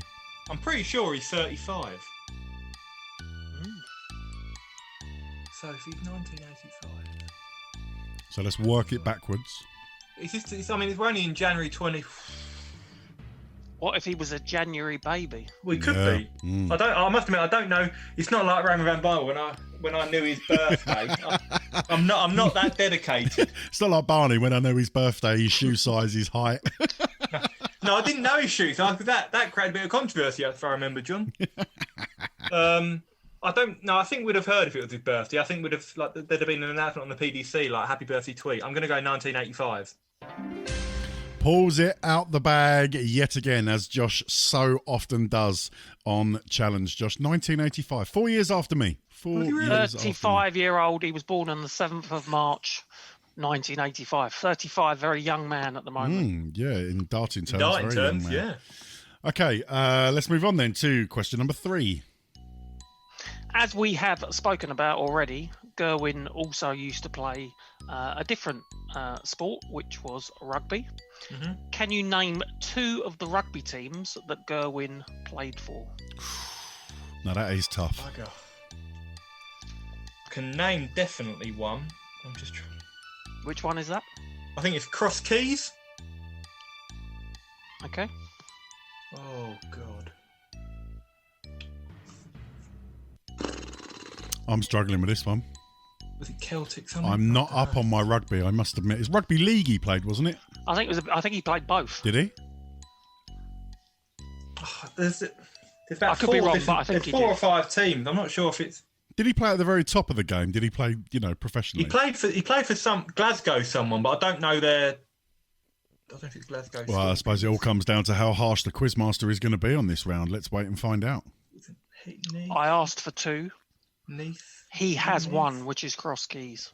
Okay, so Cross Keys is correct. You need another one. He definitely played for a team called Glasgow, but I don't know if Glasgow Scorpions. I don't know if it's. Was it Neath? South? Oh, I don't know why. I've got Neath in my head.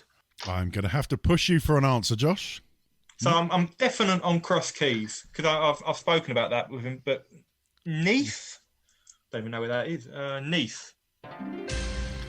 Once again, Josh Gorton pulls an iron out of the fire. Neil, talk us through that. I thought that was one to trip him up immediately. So, from my research, he has played, and I think these are Union teams: Glasgow Warriors. Oh, I said it was Glasgow. So I said Glasgow Scorpions. So I'd have been wrong on that. Neath, Cross Keys, and then I think he played rugby league for South Wales Scorpions. Oh, so I got confused. Yeah, but well done. Yeah, that's a great effort. Okay, let's try and trip him up again. Let's move on to question number 4. What position did Gerwyn play in rugby? He was a hooker. Yep, that is correct. I didn't realise he played hooker. I suppose he's front row material, isn't he? Because he's quite big and quite stocky. But yeah, hooker. Didn't good with his feet, as we saw on Soccer AM. Very good. good. With his feet. Good with his I think feet. he used to play a bit of football as a kid. He said. Yeah, I think he was a decent level player from what I saw. Okay, Neil, let's have question 5. So he's managed to battle through the first 4 questions. I think it'll probably get a little bit easier now. So in which year did Gerwyn join the PDC? 2014. Yep, straight in. No hesitation with that one. 2014. Amazing, really, when you consider he's now world champion.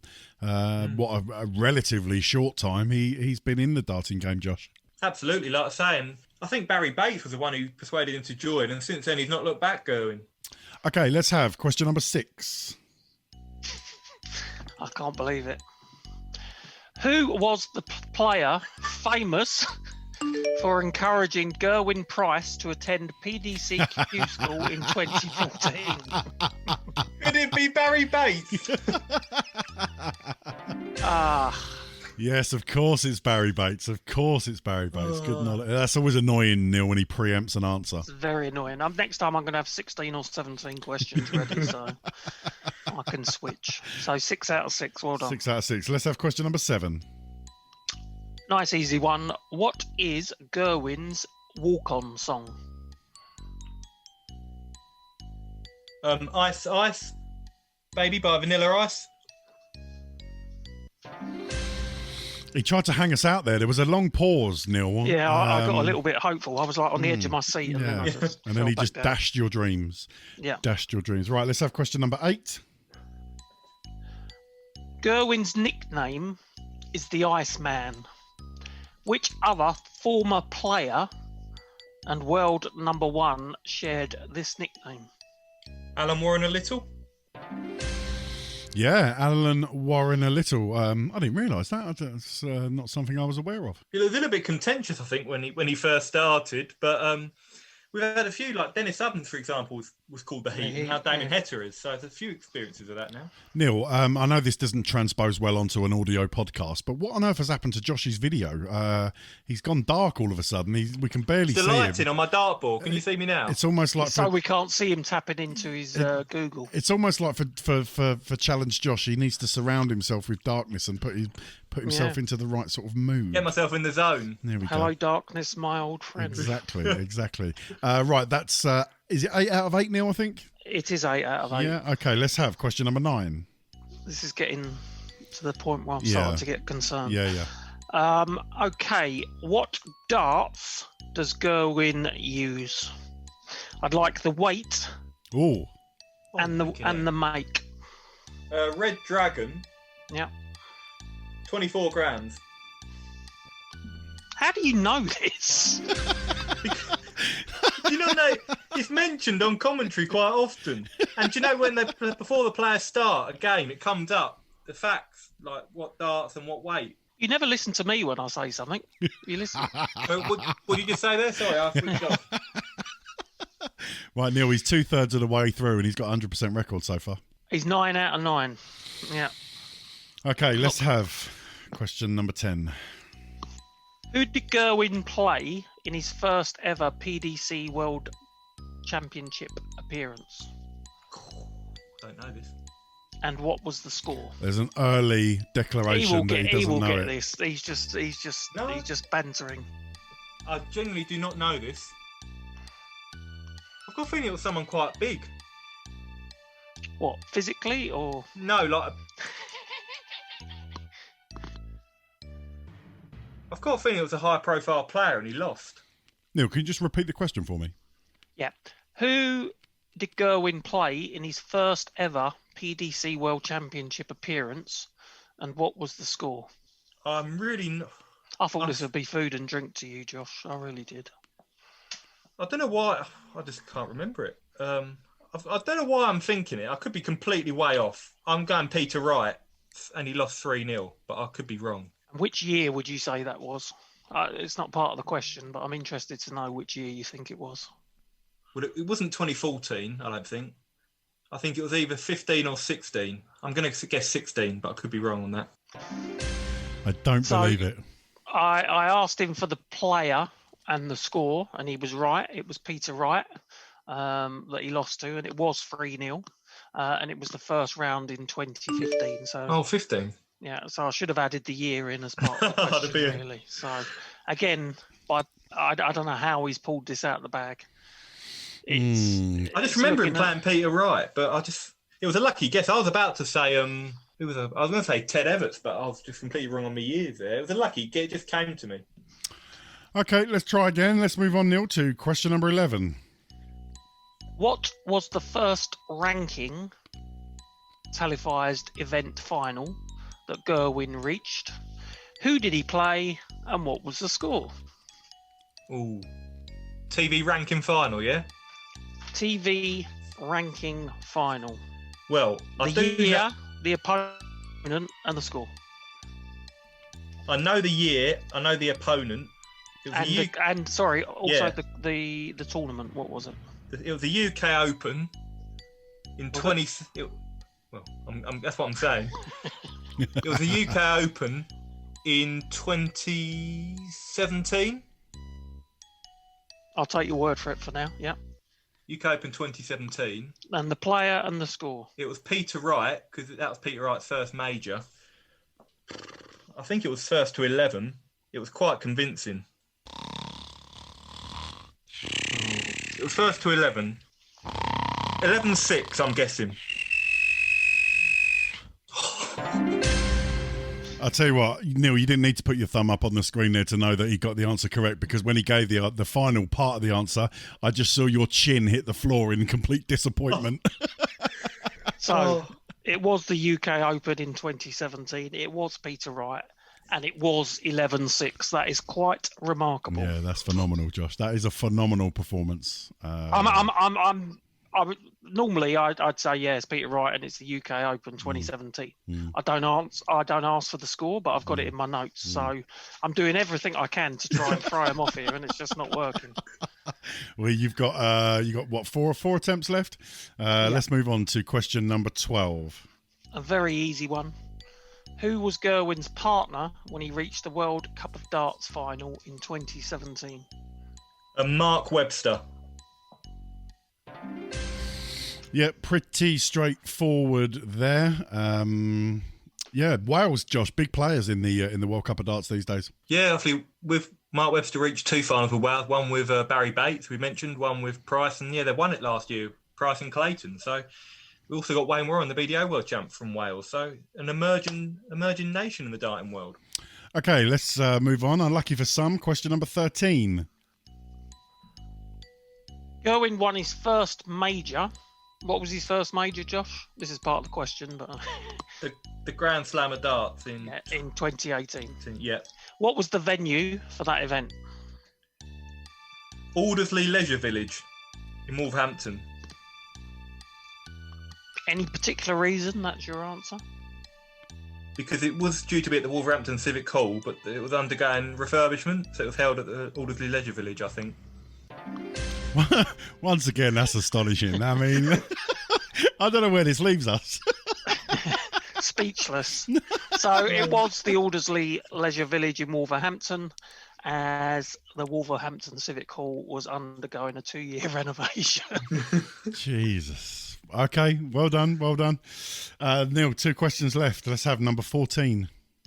So, in the same tournament, the 2018 Grand Slam of Darts, the 4th ever 9-dart finish occurred in that tournament in that year, 2018. Yeah. Who was the player to achieve that feat and his opponent? It was Dimitri van den Berg against Stephen Bunting. And what round? I believe it was the quarterfinals. I was blogging it that night for Sky. So you picked a question that he was there blogging, Neil. So it was Dimitri van den Berg. It was Stephen Bunting, but it was round 2, which I don't know if that's the quarterfinals or not. We'll let him have it. It is No. The round wasn't part of the question. I was just trying to. It was the last 16. Round 2, last 16. Every trick that I can to try and trip him up, and it's just not working. Right, Neil, knowing you the way I know you, you always try and leave a little hand grenade at the end, a little bomb that you chuck in and shut the door behind you to trip him up. All I can say is I pray to the heavens that is the case this week. And I think we have to be fair. This has been quite astonishing how he's managed to continuously pull it out the bag. Astonishing or dodgy, I don't know which one is the... So he will either know the answer to this or he won't know the answer to this. It's not a trick question. Okay. It's within his lifetime. So in that same tournament, the 2018 Grand Slam of Darts, what was significant about the quarter-final lineup that year? Oh, okay. Not too sure. I'm just trying to work it. I've got to bear with me. It doesn't matter for good audio, but I've got a pen and paper. Yeah, and there's a time limit as well. That's all right. We can fill. Because I'm trying to work out who was in it. You've got Van den Berg. What happened to Van Gerwen was in it, wasn't he? I've got Van den Berg, Price, Anderson, Silovic, Whitlock, Van Gerwen. 1, 2, 3, 6. I've got 6 players that I can remember. I don't know. I'm going to guess it was the first time there was no Englishman in the quarters or something.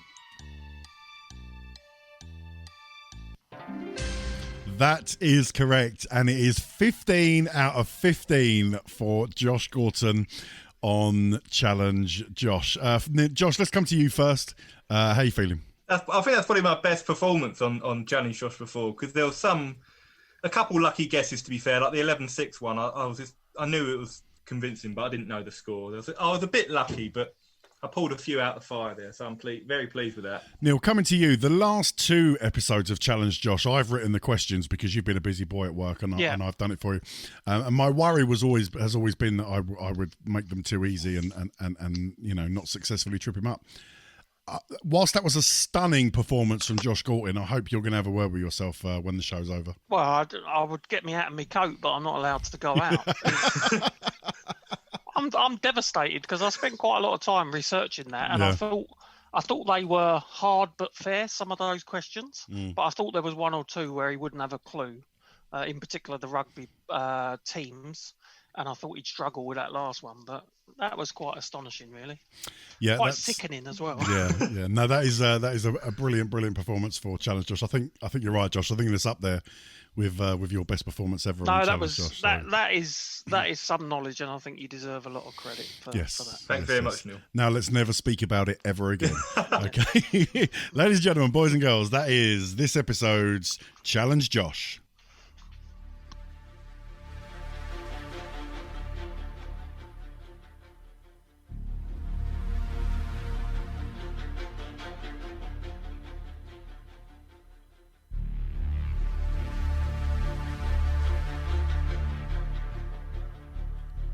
Challenge Josh.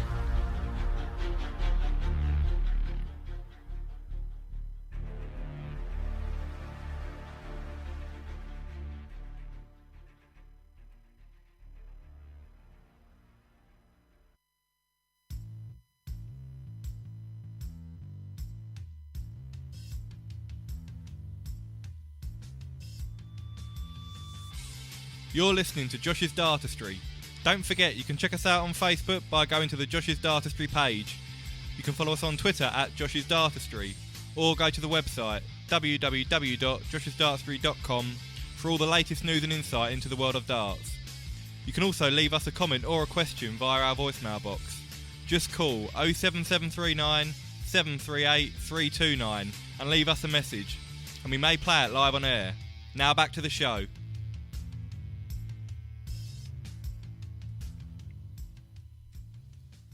This is Damon Header, and you're listening to Josh's Dartistry.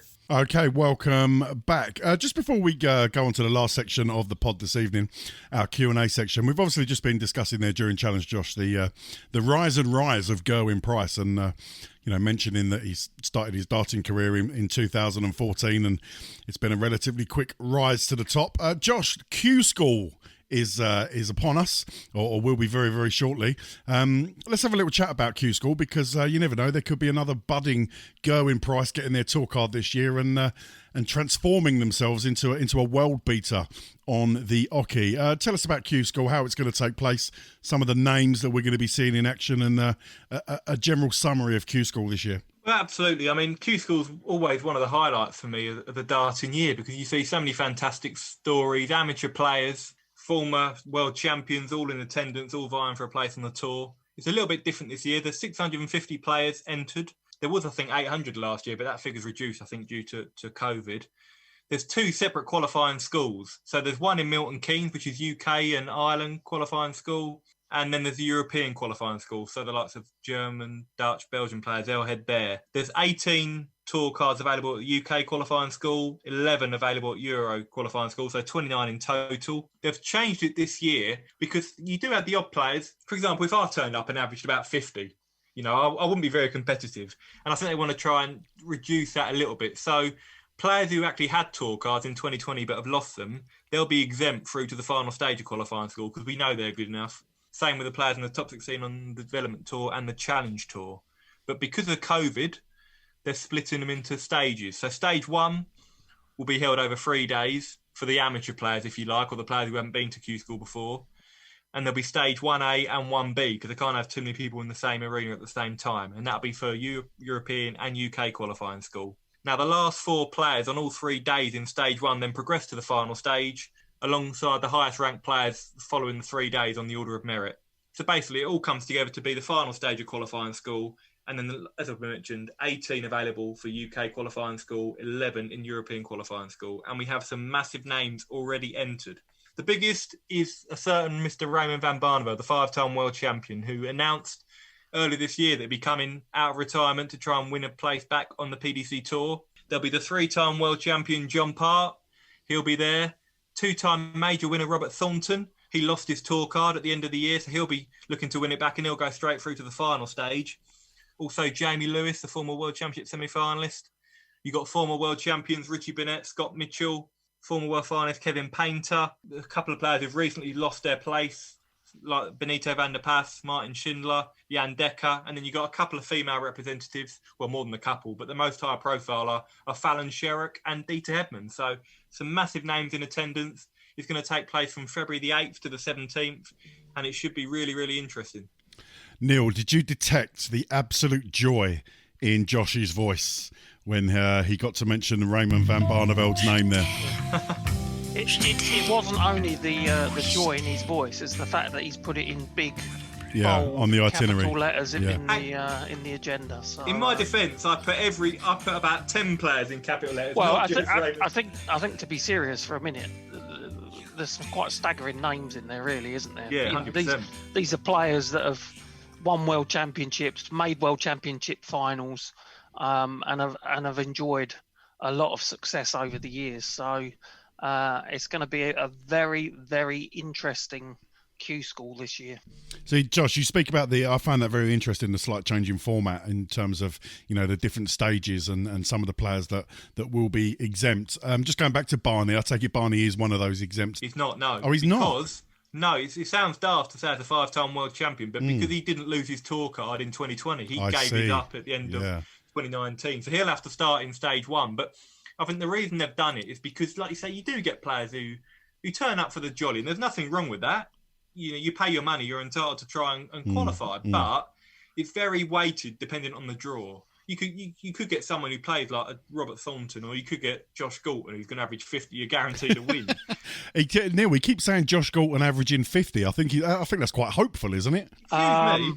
There's a lot of, I don't know what the right term to describe it is, but there's a lot of hot air about what he can and can't do on a dartboard. And just interestingly, the reason I was a bit distracted for a minute was because after that performance in Challenge Josh, I was just filling out his form for the UK Open. For the UK Open, yes, absolutely. So well, he's bigged I'm sure himself up. our listeners would like to see their very own Josh Gorton take to the qualifying stage at the UK Open. I'm sure Josh, they wouldn't.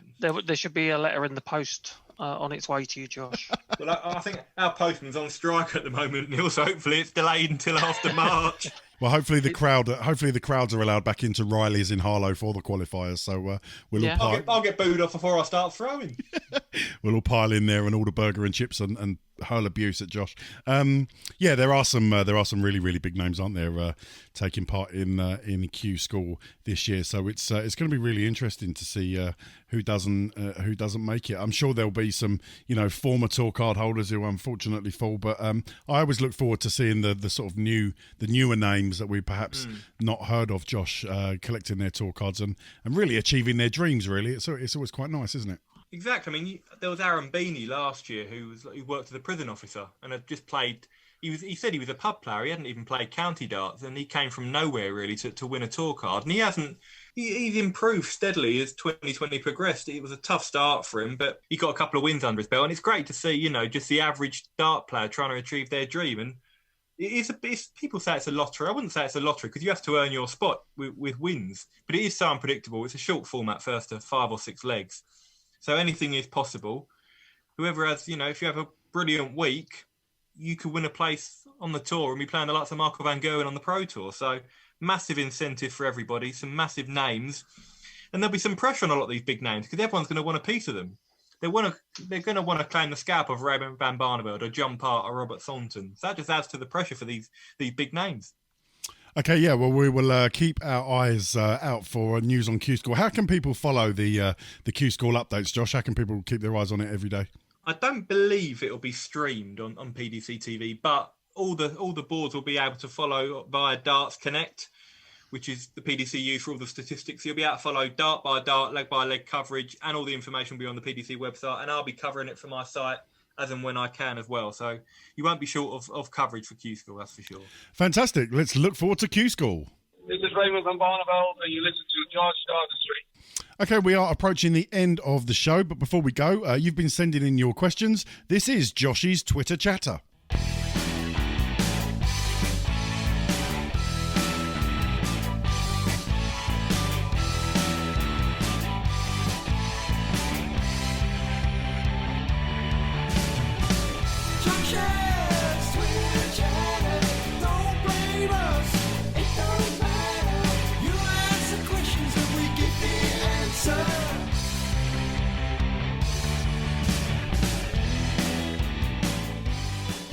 Yes, that's right. Josh's Twitter chatter. We've had a few come through on Twitter this evening. I'm going to start off with Woody Rudd on Twitter.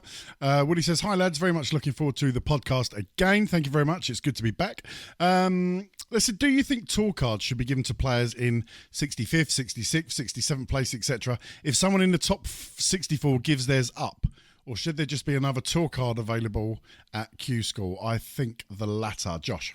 There has been that case before, like I say, with Barney gave his one up. I think Harry Ward, a talented youngster, gave his one up at the end of the 2020 season.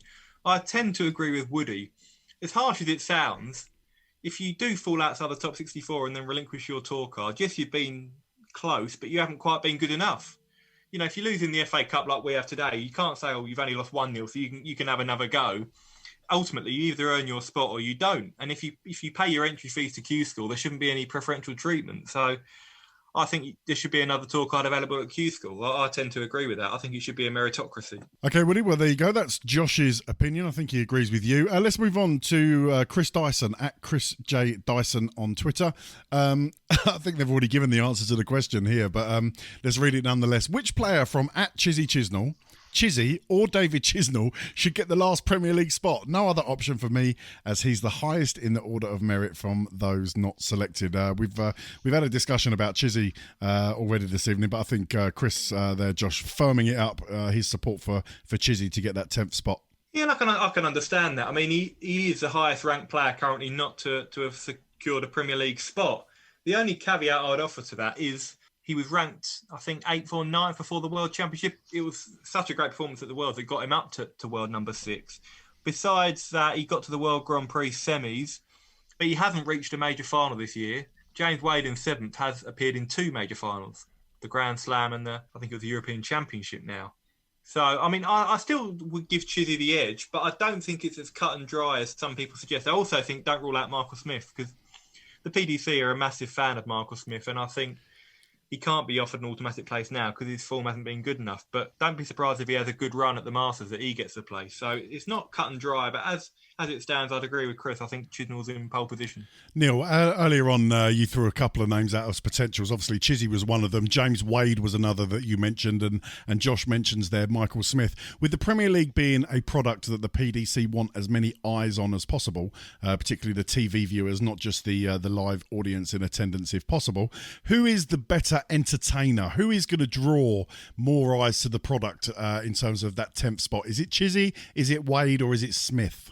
I think based on the fact that Chizzy beat Michael van Gerwen at the World Championship, I think that gives him the edge for me, and I think that's something that the PDC will focus on in terms of the rematch and seeing it as a bit of a revenge mission for MVG. So I think at the moment that probably means Chizzy would be the one that would be most likely. Because I think he will hold most interest. But I agree with Josh that I think it's close, because if we suddenly find James Wade playing very well at the Masters and making the final or something, and Chizzy goes out first round, then they might go with a form player. So I think it's Chizzy, but I don't think it's cut and dried. And as I say, there's always the wild card of Barney, or as Josh says, Michael Smith. Okay, yeah, well, it'll be really interesting to find out when that is revealed. Let's move on. We've had a tweet in from friend of the show and shoddy member as well, Mr. Sean Brown. Shout out to Sean. Hope you're well, buddy. Sean says there have been a few golfers say that they've struggled to get up for certain events without fans. How many darts players experience similar feelings, or conversely, has this actually benefited certain players? Neil, you're a big golf fan.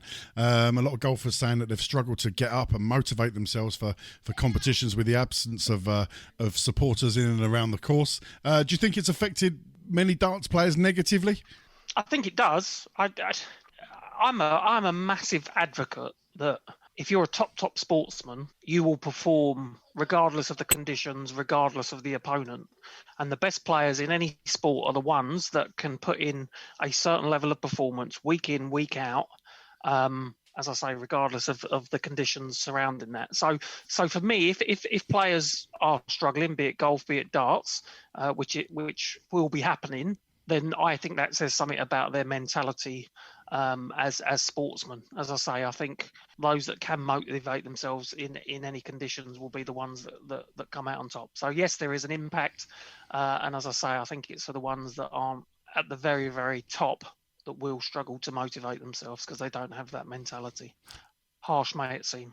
Josh, you are closer to the players than Neil or I am. Obviously, you get a chance to chat with the players sometimes, get the general vibe. You get a chance to chat to agents and management and maybe sometimes players' wives or partners and things like that. What has the general vibe been from the players when you've spoken to them with regards to how it may or positively or negatively affect them? I think, as Neil said, I think it depends a lot on mentality. Gerwyn Price said he really struggled initially, particularly at the World Match Play in the Premier League, but he had to adapt. He had no choice, and he's done so to great effect.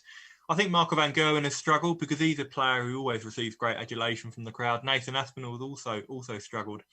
I think the big thing is not even the lack of crowds. It's also a lot of these players have been living in these sort of biosecure bubbles as well at tournaments. Like, for example, the Premier League, 10 nights in 14 days, they were pretty much stuck in their hotel when they weren't playing. Same at the Grand Slam. And a lot of players admitted they were struggling mentally in terms of fatigue and just motivation. So that's the big thing. But when Sean says that it also had benefits, I think it has benefited certain players. Someone like Dimitri van den Berg is a player that often takes his time before big shots. With a crowd in attendance, whether they'd allow him to, if that makes sense, because you haven't got the luxury. If there's an expectant crowd watching and you're taking 10, 15 seconds before you throw a dart, the crowd are on your back. Whereas when you're playing behind closed doors, you haven't got that pressure. We saw with Mensur Suljovic against Gary when he slowed it down. So I think it has allowed players who are more methodical in their approach to be able to kind of play their natural game a little bit more. But in terms of impacting players negatively, I think it's more that the mental fatigue of just playing week in, week out in a pretty sedate environment where, you're not with your friends and family and you're not having the adulation from the crowd. So it's been a difficult one. But I think most of the top players have adjusted as best that they can, because that's why they are the best, because they've got that champion's mentality and they're able to produce when they need to. If I was highly critical, I would mention Peter Wright, as I said, at the World Championship, and Josh mentioned it earlier about him saying that it was just like playing in his front room. I personally felt that coming out dressed as the Grinch in the first round was evidence of a bit of a complacent attitude. And I think when we see him knocked out in the next round, I wasn't surprised. So there's the mentality of being able to deliver in the moment, but then I also think there's the mentality about how you prepare yourself for matches and the discipline in doing that. And I felt that Peter dropped his standards a little bit by doing that. Now, a lot of people might tell me I'm wrong, but that's how I felt. A damning verdict from Neil Connor there on Peter Wright's costume antics. That's nothing new though, is it? I mean, Peter's been getting dressed up, all right, maybe not to the full extent of the Grinch outfit, but Peter's certainly been someone who's tinkered with his appearance to stand out over many years, Josh. Yeah, I mean, I can understand where Neil's coming from there, and I think there was maybe not even an air of complacency in terms of, I don't even think it's a costume. I know it was very extravagant from Peter, but it was more his changing of the darts rather than what he was wearing, I think, because he spoke about when he played at the Grand Slam, he was really poor. He said, I was almost thinking about quitting the game. He was just making some quite big, nonchalant statements, really, and he said he wasn't enjoying it. He was feeling quite down. So I don't think it was complacency. I think it was more just his mental state. He didn't seem in the right headspace to go on challenge for and defend his title, and so it proved in the end. Josh, just on the subject of any negative aspects of the game of darts that may have come in due to the lack of crowds, you and I were talking just before we went live, actually, on Zoom. We were talking about some of the financial impacts on the PDC and the big events. Obviously, without a crowd, you're not getting the ticket money. The venues aren't getting the money that people would spend on the bar. The merchandise sales. I mean, obviously, when we go to the Worlds to Ali Pali, we spend a lot of time in the fan village, and you see all the merchandise stands set up and that kind of thing, and the food sales, this and the other. We were talking before the podcast began about, there has to come a point when that will negatively affect the PDC financially, and whether or not that may affect going forward, prize purses. Would we see, prize money reduced by a percentage for a period of time? And if that was, I'm not suggesting it would. I'm sure the PDC are quite financially, okay, but there's only so much every organisation can take. That could negatively impact the players' purse moving forward. Yeah, quite potentially. I mean, the PDC are very prudent. I know Matt Porter's spoken about it and said they've got, resources and reserves in place if that needs to be the case. But hopefully, with the vaccine being rolled out at a decent pace now, hopefully we can get some crowds back sooner rather than later, because it could be an issue if, say, we get to the summer and there's still no crowds allowed in, because how long do you delay the Premier League? Because that has implications for the whole rest of the calendar. We can't delay it too long. There's also the European Tour, for example, the World Series. Whether that happens, that was cancelled last year. So there's so many logistical things to contemplate for the PDC. But I trust them to get it right, and hopefully we can have some crowds back, because obviously it's a massive loss of revenue. Yeah, from a financial point of view, Neil, I don't see the PDC going down the route of maybe the BDO and suffering financial difficulties. No, but it's like other sports, and if you compare it to to football, those at the very top of the game, yes, they're impacted by the loss of revenue, but they can survive. I think where I probably feel a bit more sorry is for those players that, you know, are reliant on sponsors. You know, it's going to be more difficult to get sponsors, and those that, you know, aren't in the top 16 of the rankings, that need to find money to travel around to compete, and as I say, also to keep their sponsors, because all companies it may not be the PDC, it may be the sponsors, are all going to be struggling as a result of this. Okay, let's move on. We've got a rather tongue-in-cheek question here from the Weekly Darts Cast, Josh. They've asked, did you set the odds on Sky Bet for Raymond van Barneveld to win back his tour card at Q School? Josh, have you been involved in any odd fixing there? Absolutely not guilty, no. I mean, I think at the time that the lad sent that tweet over, he was 1-6. He's now shortened a little. He's now 1-4. So maybe they've got wind of that and think actually that's a little bit too generous. So I mean, listen, I think he's got a good chance of getting a tour card, Raymond. But I wouldn't be betting on him at 1-4, because bearing in mind Glenn Durrant almost missed out a couple of years ago, and he's now Premier League champion. So it's very difficult to guarantee anyone getting a tour card. But no, not guilty. Talking of Q School, we've just had another message from Woody, who asked a question earlier regarding Q School. Also, give me 3 or 4 players who you think are guaranteed, finger quotes, guaranteed to get a tour card at Q School. Mine are Barney, Nico Kurz, Danny Baggish, and Jamie Lewis.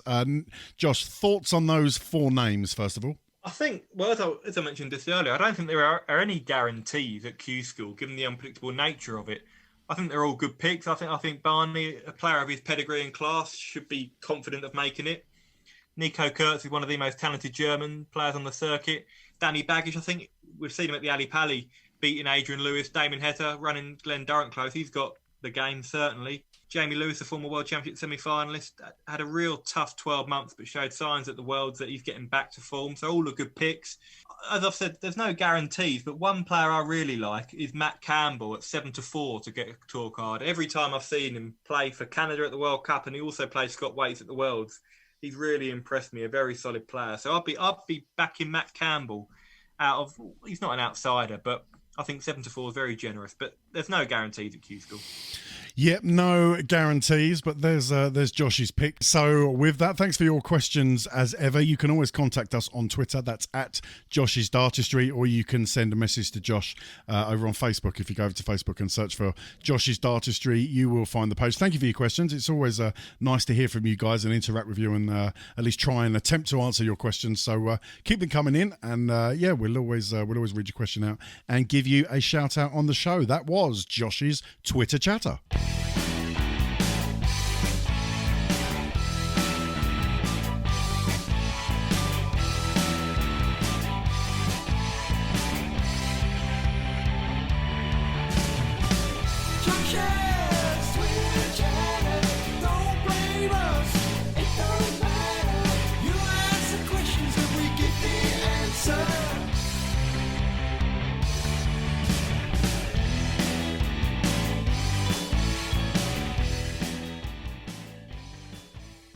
Okay, that brings us nicely on to the end of the show. Well, I've really enjoyed this, guys. Good catching up. Once again, apologies that it's been quite a while since we have got together and brought you a Josh's Dartistry podcast. Rest assured, for the new year, we will try and record a little bit more regularly. But as I've said on previous shows, we are not a podcast that's going to be recording every week. We've got a lot of stuff going on outside, especially Josh and Neil. They are very, very busy bunnies. Not that I'm not, but Josh and Neil are very, very busy bunnies. And to try and get us all in the same Zoom room, I don't know, maybe when the COVID restrictions are lifted, it might be a bit easier for us to get together physically around the table rather than on the old Zoom chats. But we're never gonna be a podcast that records every week, but we will try and get around the table a little bit more often in 2021. Have a chat, have a catch up, and a good laugh and a chat about the darts. Josh, plans for the next week? What are you up to? a bit more cricket shifts, John, working on day 4 and day 5 of the Sri Lanka Test, so looking forward to that. A few more early alarm calls, and then I've got the rest of the week off before I'll do a little bit more darts, and then covering the Australian Open for a few days. Wow. Tennis. Wow, tennis. So more early starts for the Aussie Open, but looking forward to that. Big That's been quite controversial, hasn't it? Yeah, really controversial. Unfortunately, Andy Murray's unable to... He obviously tested positive, didn't he, for COVID, I believe, recently, and he's unable to travel over there to Australia, so he's had to pull out. That came out yesterday, so that's a shame. But it should be a good tournament. Looking forward to that. Josh, Neil and I, we have been chatting about your exploits over at Sky Sports. You know, you branching out and covering more sports, a different range of sports for Sky. Both Neil and I are big WWE wrestling fans. We're wondering when you're going to get the wrestling gig, and eventually manage to get us tickets to WrestleMania one year. Well, I do know who was in charge of the wrestling at Sky Sports, but then they've recently transferred to BT, haven't they? Of course they are, yeah. They're BT Sport now, aren't they? I did have to do a couple of articles for Sky on WWE. I remember having to do a bit of research about Bobby Lashley when they said, could you just write this up? And I was none the wiser for about half an hour, but I managed to get it done eventually.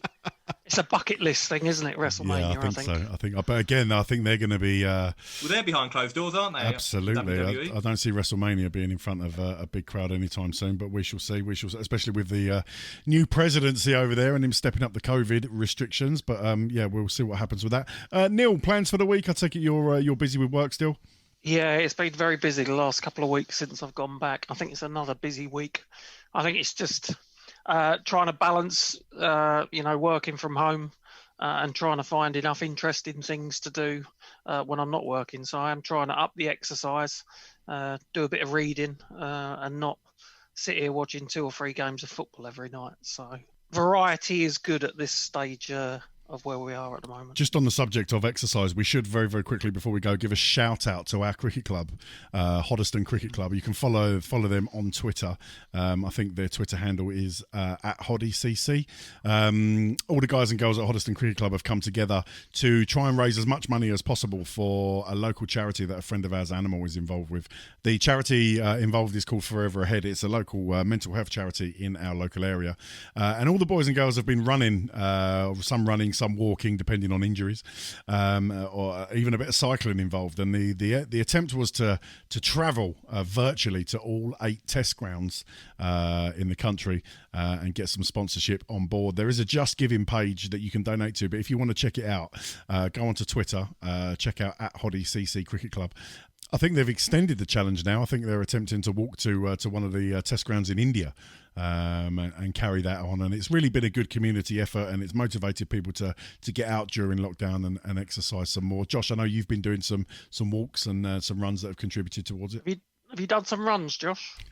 No, the only runs I've been doing is after a dodgy curry, Neil. Well, he doesn't normally get runs when he's playing cricket. Okay, hang on, coming from a man who's got more ducks than the old pond. How dare you? Why do you walk and not run? Because I mean, let's be honest. If I tried to run, I've got dodgy knees. So new nickname, Ledley King. This is coming from the Darren Anderson of cricket here. Do you know what? No, I was just about to say that. You were labelled the Darren Anderson of cricket on our WhatsApp group earlier, Neil. So, but I'm also almost twice his age. You've had a bad calf for 6.5 years now. Yeah, but maybe now I've shed a few pounds, it might not be so much. Anyway, moving on. Yes, so if you want to donate to that, check out Hoddesdon Cricket Club on Twitter. Get involved in that, and if you can afford it, chuck them a few quid. They would very, very much appreciate it. Right, that brings us to the end of the show. Josh, I'll try and get this edited and uploaded ASAP and over to you. But in the meantime, Josh Gorton, thanks very much for your time. Many thanks, John. Always good to chat. And Neil, good to see you. Thank you both. Thank you. My name's John, and we'll see you next time.